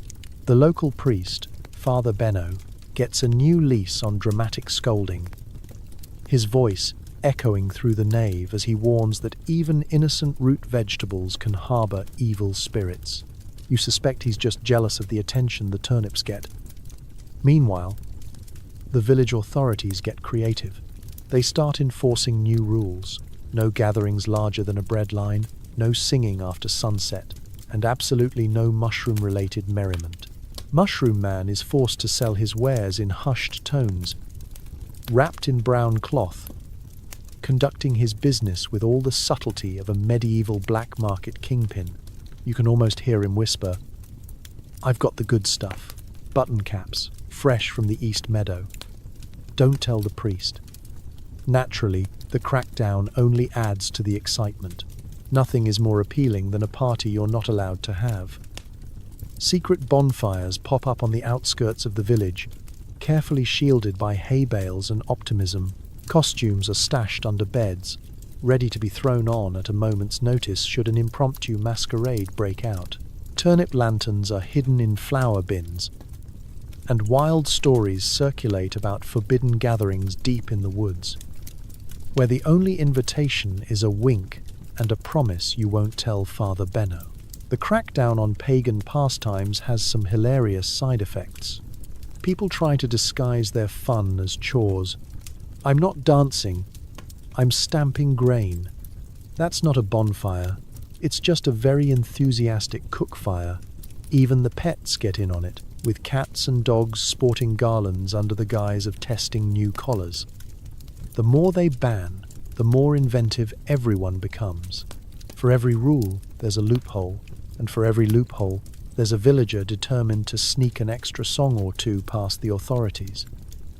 You quickly realize that banning joy is like trying to outlaw the wind. No matter how many times someone proclaims the end of unholy traditions, the stories, songs, and secret celebrations refuse to die. If anything, they become more potent, shared in whispers, traded like treasure, and remembered for generations as the glory days when parties had to go underground. So the next time someone in power tries to ban the bonfire or confiscate your turnip hat, you just smile, nod, and carry on. Because history proves one thing again and again: fun always finds a way. And if it has to wear a disguise and carry a lantern carved from an unassuming beet, so be it. The party, much like the mushrooms, lives on, quiet, stubborn, and absolutely unstoppable. After a night of revelry, you're left with foggy memories, embarrassing stories, and bread that tastes like it was baked in the dark, possibly by someone still hallucinating. Your head is pounding, your mouth is dry, and someone has apparently replaced your limbs with sacks of sand. This is the price you pay for letting loose at the festival. The air in the village is heavy with smoke, laughter, and that peculiar blend of gossip and regret that always hangs around after a particularly enthusiastic celebration. It's not just you. Everyone looks like they've been gently trampled by a herd of tipsy goats. Eyes are bloodshot, voices are hoarse, and no one can quite remember how the haunted chicken parade started or who was wearing the turnip hat by the end of it. Breakfast is the first test. The bread, such as it is, arrives at the table dense, grey, and slightly damp, with a crust hard enough to qualify as weaponry. You gnaw on it in silence, teeth squeaking in protest. The taste is unique. Someone claims the baker was up all night telling ghost stories to the dough, and the result is a loaf that tastes faintly of fear and overly ambitious spice.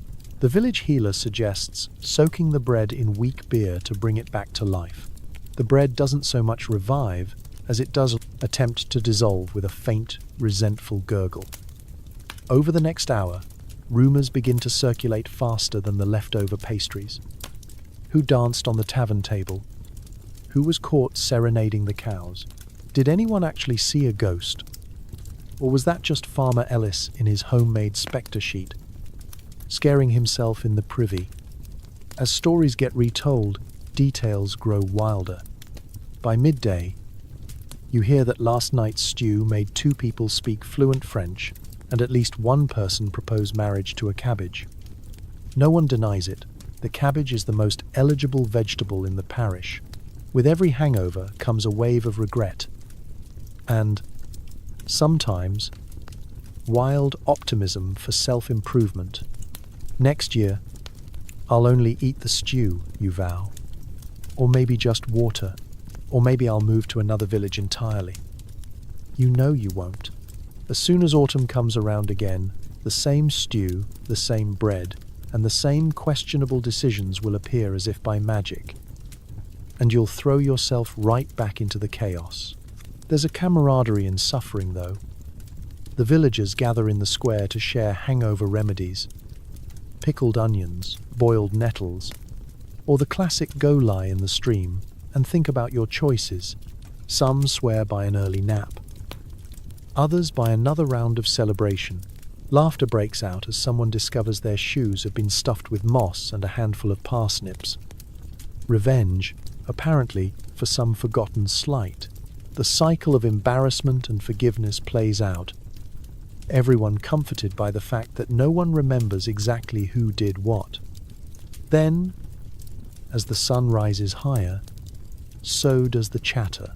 Plans are made for the next big night, with everyone claiming they'll be more responsible next time. Children chase each other, pretending to be haunted turnips. Elders compare notes on who snored loudest beside the bonfire. Someone finds a mysterious bundle of herbs tucked behind the door and decides it must be a love charm, or a warning, or possibly just a forgotten lunch. By afternoon, things are mostly back to normal. The hangover fades, the bread gets toasted and rebranded as rustic, and the wildest stories of the night are already being spun into legend. You realize, not for the first time, that medieval life is a loop of chaos, celebration, and recovery. The bread may always be bad, but the memories, the ones you dare to remember, are worth every crumb. And as you eye the last slice of festival bread, you decide, next year you'll stick to soup, maybe. Or maybe you'll just make sure someone else bakes the bread. Either way, you'll be back. Because in the end, there's no hangover quite like a medieval hangover, and no cure better than laughing it off with your equally battered neighbors.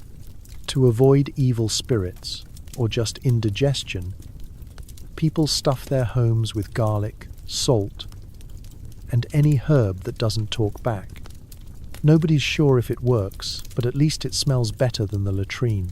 You're never entirely clear whether these rituals are about health, luck, or just keeping the neighbors guessing. Every door is festooned with garlic braids so powerful you can taste them in your sleep. The kitchen rafters drip with bunches of rosemary, sage, and suspiciously dried mystery leaves. There's a bowl of salt by the bed, a pinch at every windowsill, and a generous dusting over the stew, just to be safe. It's like living in a pickling jar with central heating provided by paranoia. The local healer is a big fan of these traditions. She claims garlic keeps away everything from ghosts to gout, and no one dares contradict her. Mainly because she's also the only one who knows how to set a broken leg. Her toolkit is a traveling apothecary of roots, twigs, and small pouches of something that could be mint or could be just last year's compost. If you're feeling unwell, her first question is always, "Have you tried more garlic?" Second question, "Have you said a prayer to Saint Flatulence?" Salt, meanwhile, is the closest thing to magical currency. It's precious, hard to get, and hoarded like the world's worst treasure. A pinch here, a sprinkle there, no meal or ritual is complete without it. If your bread fails to rise, it's because you didn't use enough salt.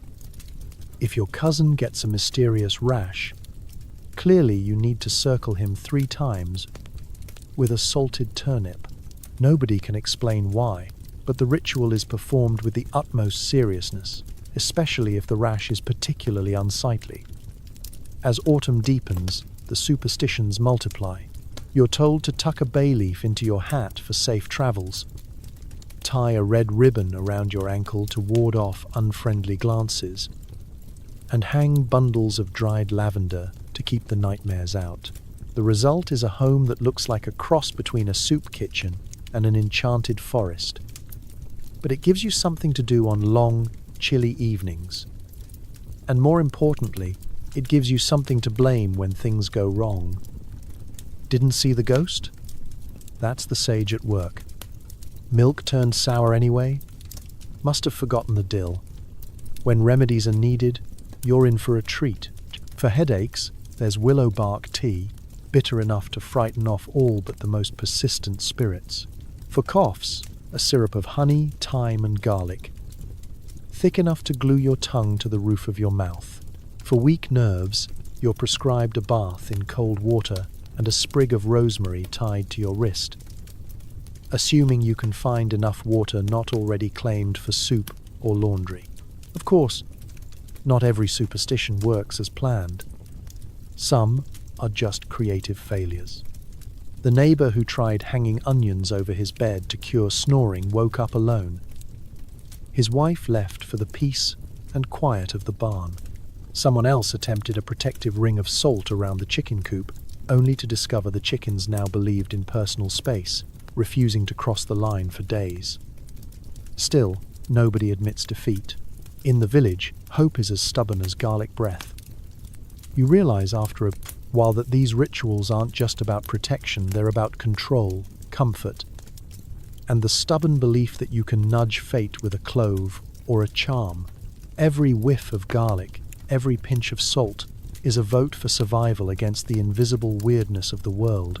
Maybe it's not science, but it's tradition, and it brings everyone together, if only to complain about the lingering smell. And so, each season, you prepare. Garlic at the door, salt by the bed, a bouquet of herbs for luck, and a firm conviction that as long as the house smells like an enthusiastic salad, you're probably going to make it through another haunted autumn night, breath intact, spirits at bay. You notice the church has some very interesting stained glass. Are those saints, or just people with giant mushroom hats? Either way, someone was definitely having fun with the paint. It's not just the stained glass, either. Once you start looking, medieval art is absolutely crawling with mushroom-shaped surprises. The illuminated manuscripts, those hand-painted books that monks spent decades squinting over, are full of bizarre borders and marginal doodles. In one, you see a bishop riding what appears to be a carrot.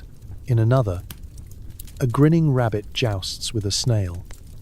But the mushrooms, oh, the mushrooms are everywhere.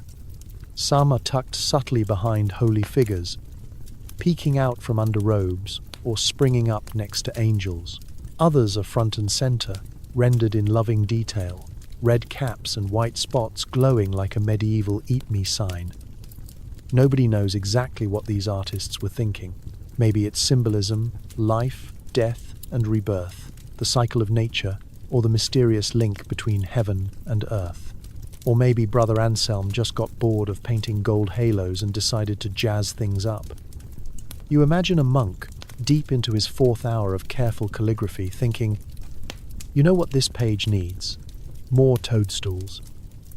Some art historians insist the mushrooms are code, secret, nods to local knowledge, hidden meanings for those in the know. Maybe it was a medieval meme, the kind of inside joke that only monks with a flair for fungus could truly appreciate. If you know, you know, says the abbot, winking over his goblet of suspiciously herbal wine. Others are convinced that these wild doodles are a sign of something more personal, perhaps a little too much mushroom stew before Vespers. You can't help but see the connections between the art and the nightly tales that circulate around the fire. The villagers claim that certain stained glass windows come alive during festivals, glowing extra bright when the right mushrooms are in season. Children swear they've seen a saint wink, or a halo tilt just slightly when the priest isn't looking. You try to explain it as candlelight and imagination, but deep down, you suspect that whoever designed the window wanted people to look twice, and then tell everyone about it. It's not just visual art either.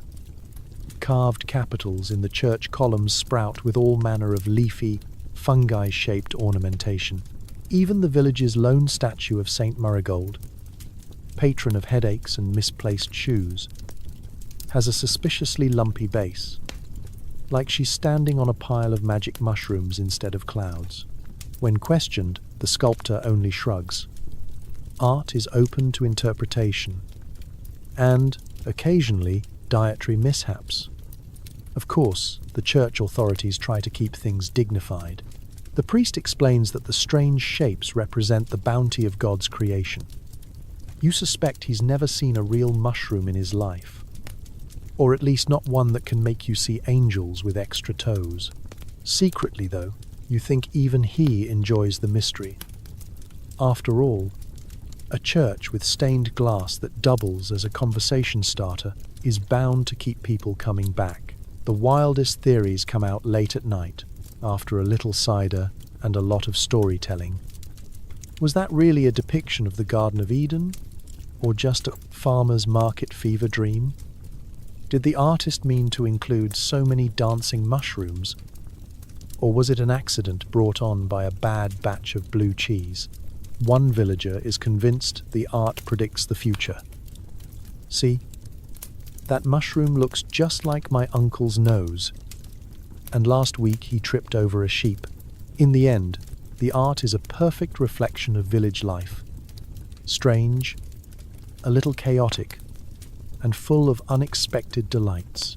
Whether the mushrooms are hidden messages, whimsical doodles, or just the product of a medieval artist's wild lunch break, you're grateful for the color and the conversation they bring. So next time you pass that stained glass window or flip through an old manuscript, take a closer look at the corners. You might just find a mushroom and a little piece of history that refuses to be boring, no matter how many sermons try to explain it away. Flash forward a few centuries, and Halloween looks different. The mushrooms are out, the chocolate is in, and everyone's just hoping their costume doesn't catch fire from the jack-o'-lantern. You don't have to dodge fairy circles or keep garlic on your person just to survive the night anymore, unless you live in a particularly competitive cul-de-sac. Gone are the days of root vegetable lanterns with existentially confused faces. Now it's all about plump orange pumpkins grinning like game show hosts, lined up on doorsteps and gently roasting the ankles of anyone who lingers too long near the porch. The costumes, once mostly designed to confuse vengeful spirits or that one insistent debt collector, have become their own industry. Kids, and more than a few adults, now dress up as superheroes, movie monsters, and the occasional sexy version of anything you can imagine, from fire hydrants to historical plagues. Somewhere along the way, the goal shifted from hiding your identity to winning the unofficial neighborhood costume contest, with bonus points for creativity and a strong social media presence. Trick or treating, meanwhile, has been standardized into a full-on sugar heist. Instead of pleading for soul cakes or a handful of oats, kids now prowl the suburbs, collecting enough candy to fund a dentist's vacation home. Parents trail behind, clutching travel mugs, and trying to pretend this is for the kids, and not just an excuse to inspect the hall for suspicious, read, delicious items. Even the threats have gotten cuter. Trick or treat now means give me a Snickers, or I might TP your shrubbery, a long way from medieval bribery, and the threat of bad luck until next Michaelmas. Decorations have leveled up too. Where once a wilted turnip lantern sufficed, now you're expected to produce a haunted house, synchronized light shows, and a fog machine that makes your driveway look like a set from a low-budget vampire movie. The local hardware store has an entire aisle dedicated to things that glow, inflate, or shriek at passers-by. The only mushrooms you're likely to see are the ones in a themed yard display, probably wearing sunglasses and waving at the mail carrier. The food has evolved as well. There are no more mushroom-laced stews that make you question reality, except, perhaps, at your weird neighbor's potluck. Instead, it's bowls of bite-sized chocolate bars, caramel apples, popcorn balls, and the annual ritual of trying to carve a pumpkin without losing a finger. Somewhere, a medieval ancestor is shaking their head at you, muttering about how you've traded a perfectly good hallucination for a sugar rush and a mild stomachache. Even the ghost stories have changed. Instead of tales whispered around a smoky fire, you get blockbuster movies, YouTube horror shorts, and podcasts full of true encounters with haunted Roombas. It's still about getting a little spooked, sharing a laugh, and pretending just for one night that the world is full of mystery and possibility. But now, the monsters live on your television, and the scariest spirit in the house is probably your Wi-Fi router. And yet, if you look closely, you can still spot the old traditions hiding under the layers of neon and chocolate. There's a bit of the medieval mischief in every costume party, a hint of the old superstition when someone jumps at a shadow, a trace of that ancient need to mark the passing of autumn with light, laughter, and just a hint of misrule. The methods may have changed, but the spirit, pun intended, remains the same. So as you drop another mini candy bar into a plastic pumpkin and compliment a kid's inflatable dinosaur suit, remember, you're part of a long, weird lineage of autumnal celebration. Whether it's fungi, fun size, or just a fondness for dressing up and running around after dark, Halloween keeps evolving but never ever gets less weird. Want to recreate the vibe? Gather some root vegetables, make a bonfire, and absolutely do not eat anything you find growing under a tree. Or do, just don't blame me if you end up conversing with the family dog. First, let's talk setting. You'll need a backyard or at least an obliging field. Somewhere you can pile up suspicious sticks, build a bonfire, and let the neighbors wonder if you've finally joined a Renaissance fair. Drag out old furniture, upturn buckets, and whatever logs you can find. Scatter blankets on the ground and insist that everyone sit close, partly for historical accuracy and mostly to avoid frostbite. Bonus points if you can get the local cats to wander through and stare at everyone with open disdain. Now, for decorations, resist the urge to go full Martha Stewart. Instead, raid your vegetable drawer and your sense of humor. Carve faces into turnips, beets, or any squash that's been loitering in your kitchen too long. Remember, the uglier the better. Lopsided eyes, squiggly mouths, and questionable dental work are all historically accurate. Arrange them on fence posts or along the path to your bonfire. If anyone asks why you didn't use pumpkins, tell them you're saving money on dental work for your ancestors' ghosts. Costumes should be a haphazard affair. Ask guests to come dressed as medieval peasants with access to a rag bin and no concept of fashion. Bonus points for mismatched shoes, wildly layered scarves, or a hat made from anything not technically a hat. If someone shows up looking like a disheveled scarecrow, congratulate them. They've nailed the look. Award prizes for best turnip, on the head and least likely to survive winter. Food, of course, is crucial. Serve up a hearty stew of root vegetables and beans, nothing too fancy. For snacks, offer dense bread, the kind that can double as a doorstop, questionable cheese, and apples roasted over the fire. Fill a cauldron with weak cider or herbal tea. Don't get clever and make it historically accurate, unless you have a trained medical professional and a goat standing by. If you really want to commit, offer a mystery stew and make everyone guess the ingredients. Whoever's closest wins the right to pick the next ghost story. Speaking of ghost stories, that's your main entertainment. As the night gets darker and the fire burns lower, gather everyone around and encourage them to tell the weirdest, wildest tales they can conjure.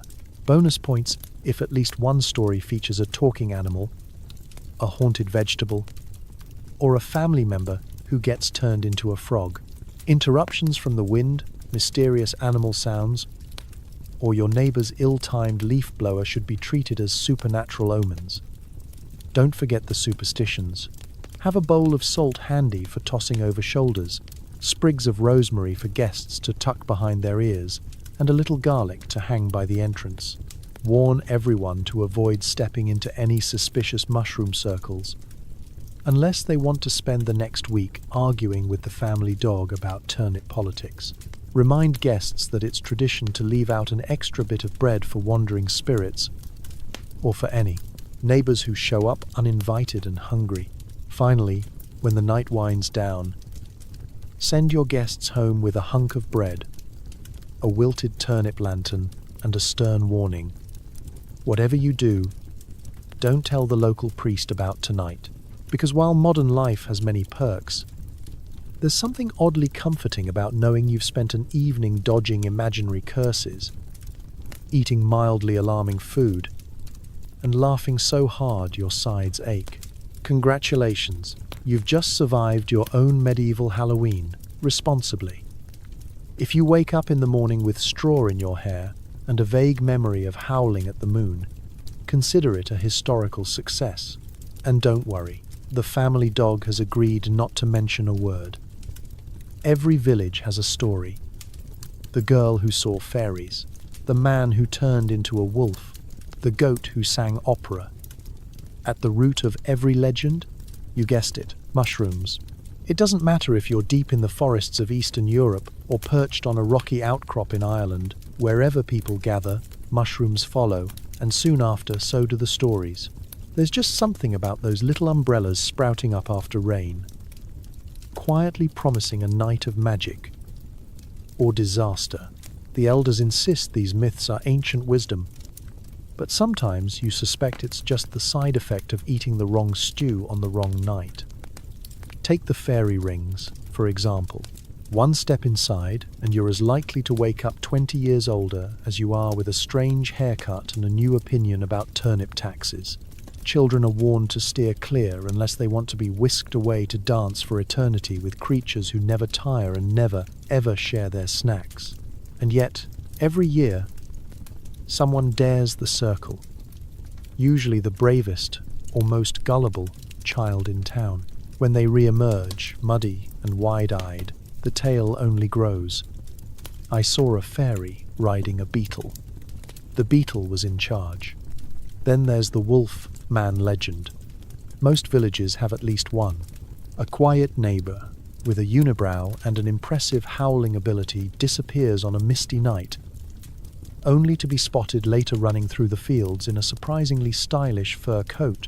Must be the mushrooms, everyone agrees, conveniently ignoring the bottle of homemade plum wine sitting empty on the windowsill. Still, the story sticks.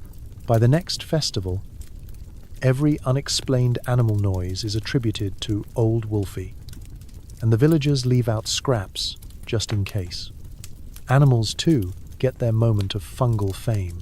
If your sheep start forming a chorus line or the chickens cluck in harmony, it's not talent, it's toadstool trouble.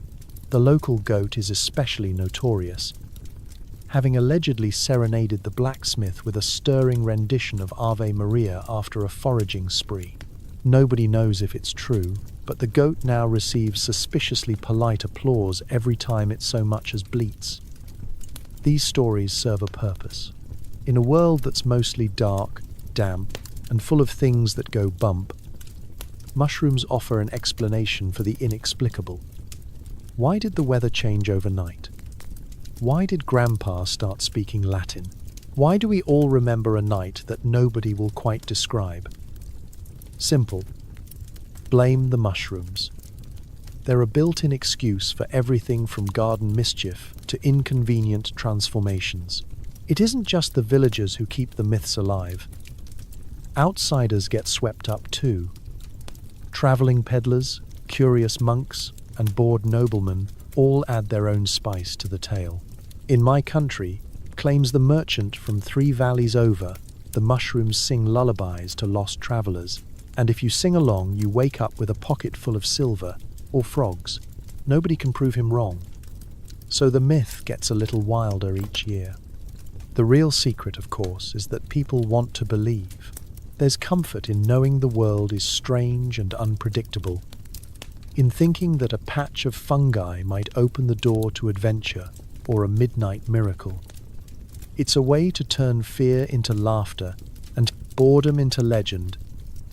No small feat when winter is long and entertainment is whatever you can imagine or hallucinate. So the next time someone warns you about the mushrooms at the edge of the wood, take heed. Not because you'll sprout wings or join a goat choir, though, honestly, that sounds pretty fun, but because you're stepping into a tradition older than the hills and twice as likely to make you question reality. And in this village, that's just another night out. In the end, Halloween is about letting go, just for one night, whether it's spirits, mushrooms, or just the thrill of the unknown. Sometimes it's good to be a little scared, a little silly, and a little bit in awe of the weird, wild world.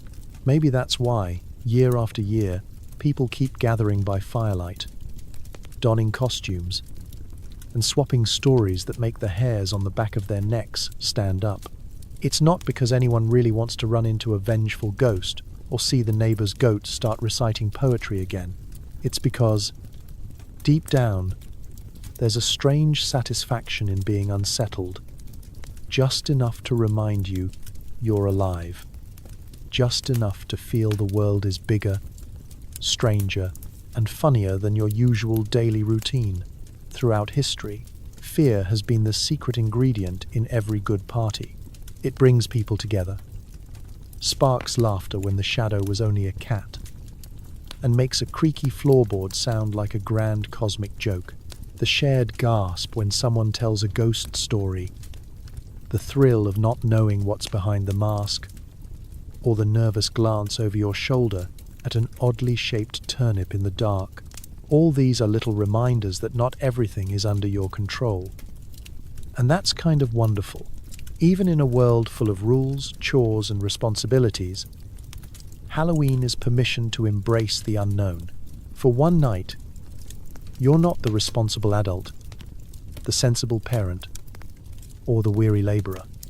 You can be a mischievous spirit, a monster, or just someone who wants to see how many root vegetables can be carved before the kitchen knife gives out. You get to lose yourself. Literally, sometimes, if your costume includes a particularly large potato sack, it's not just about being scared. It's about curiosity.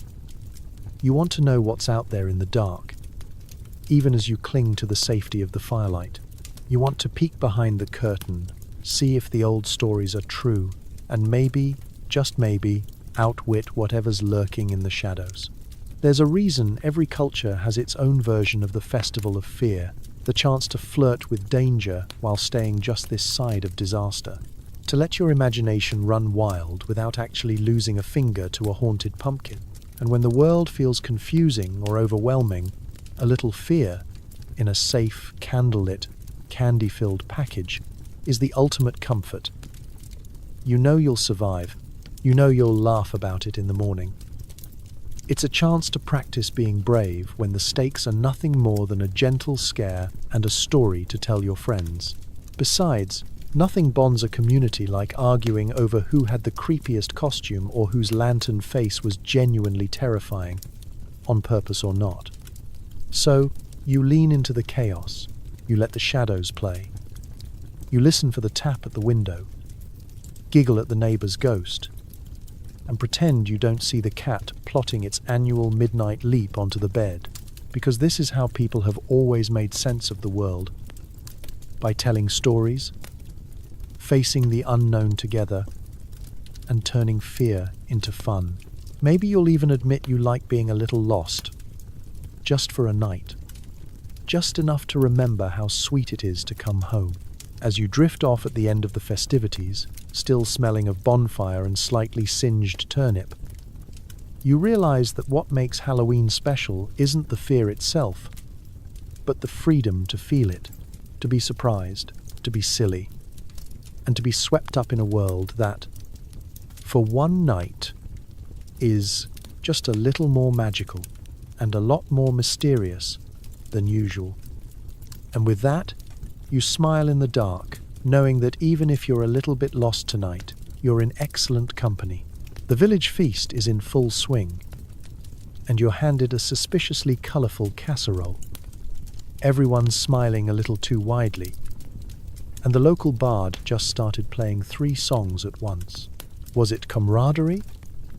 Or did someone just sprinkle the special mushrooms into the mashed parsnips again? By dessert, you're pretty sure you saw your neighbor's hat give a rousing speech on turnip prices. You never really know what to expect at a medieval potluck. Sure, there will be bread so dense it could serve as emergency fortification.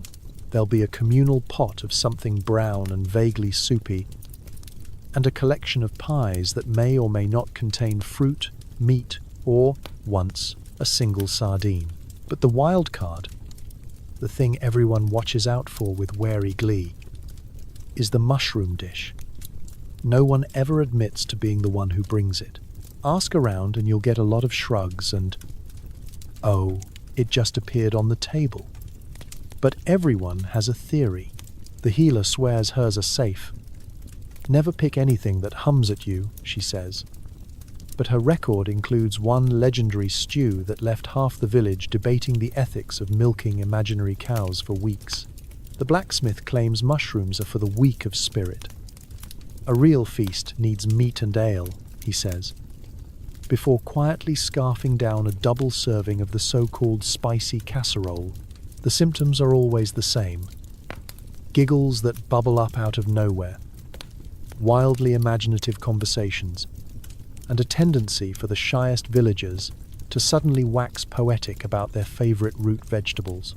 The bard, usually a one-trick pony, launches into an energetic medley that includes animal impressions and at least one passionate ode to beetroot. You can't help but join in, even if your only contribution is a slightly off-key chorus about the noble turnip. As the evening stretches on, the stories become taller and the laughter louder. Someone claims to see the ghost of the village founder in the corner, shaking his head at the bread. Children race around pretending to be enchanted mushrooms. Adults debate the finer points of stew thickening. And at least one goat makes an unauthorized appearance, lured by the promise of discarded carrot tops. Food is passed around, sometimes twice, sometimes in the wrong direction entirely. You lose track of whether you're supposed to be eating the casserole, wearing it, or performing a dramatic reading of its ingredient list. The boundaries between dinner, theatre, and mild group hallucination blur, until nobody remembers exactly what started the fun. Amid the chaos, there's an unspoken agreement. No one blames the cook. It's a feast, after all. And feasts are for letting go of the day's worries. About the harvest, the weather, or that odd cough you've had since Michaelmas. If you accidentally end up reciting a love poem to a turnip or engaging in a heated debate with the roast chicken, so be it. It's all in good fun, and tomorrow's stories will be better for it. When the plates are finally cleared and the last embers of the bonfire die down, you're left with a strange mix of exhaustion and contentment. Your cheeks hurt from laughing. Your belly is full of something, possibly stew, possibly ambition, and the world feels a little softer, a little sillier. The only real consequence is that no one will ever trust the special casserole again, or at least not until next year. So you stagger home under a sky full of stars, your head buzzing with music, stories, and maybe just a hint of magic. And as you drift off to sleep, you think, this is what a feast is meant to be. Spicy, surprising, and just a little bit surreal. It's after midnight, and suddenly everyone's a comedian.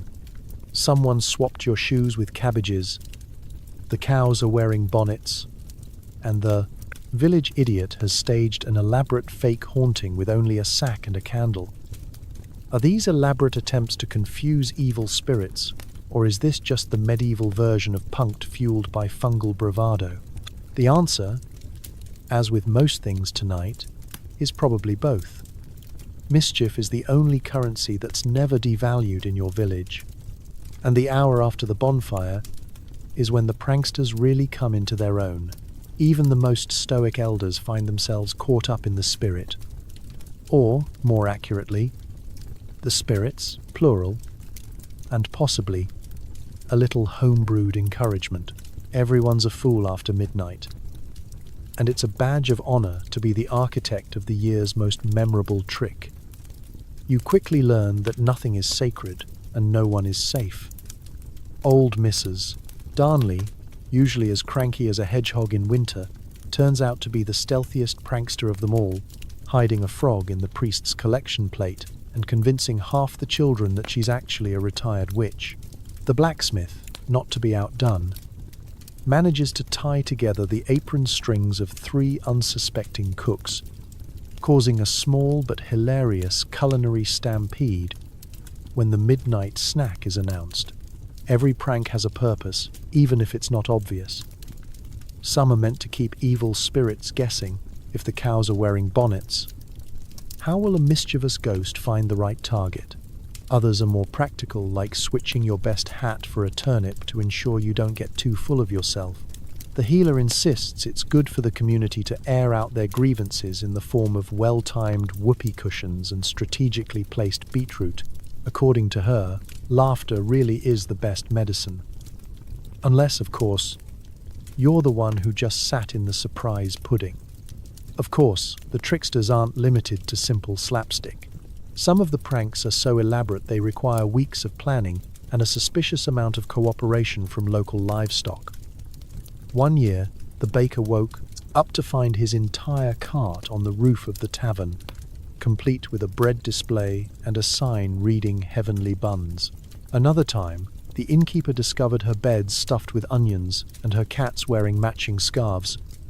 No one ever confessed, but the village still refers to it as the Great Tabby Turnout. There's a strange camaraderie in being the victim of a prank. You might grumble as you fish your shoes out of the cabbage patch or chase a bonneted cow down Main Street, but you'll tell the story for years to come.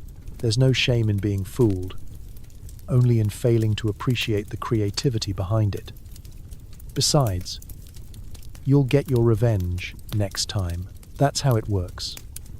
The prank cycle is unending. Like the tides or the mysterious way, soup always tastes better the day after a feast. By the time dawn starts to creep over the horizon, the pranks are winding down and the laughter is growing softer. People are tired, happy, and just a little bit wary of any unattended object that might explode into confetti or cluck like a chicken. You return home barefoot, hatless, and already scheming for next year. As you brush straw from your hair and count your remaining socks, you realize that the best part of the night wasn't the food or the stories. It was the laughter that echoed through the darkness, binding everyone together for another year. So next time you find a frog in your porridge or a cabbage in your boots, smile and tip your hat, if you can find it. In a world this uncertain, a little silliness is the surest sign that the village is still very much alive. And so, as the last embers of our medieval bonfire fade and the imaginary cows quietly stop narrating their life stories, it's time to leave behind the wild, slightly wobbly world of ancient Halloween. Tonight, you've survived haunted stews, trippy mushrooms, flying turnips, and enough questionable folk remedies to make your health insurance app spontaneously combust.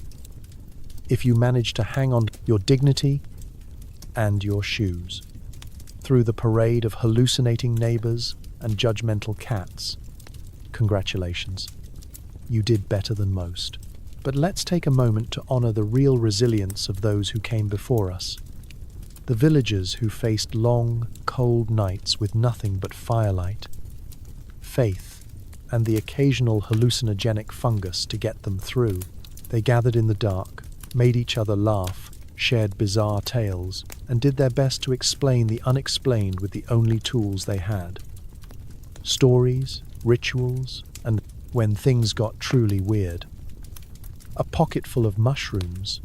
It's easy to laugh at the past, but the truth is, their creativity, however unhinged, laid the foundation for every costume party, ghost story, and autumn bonfire we love today.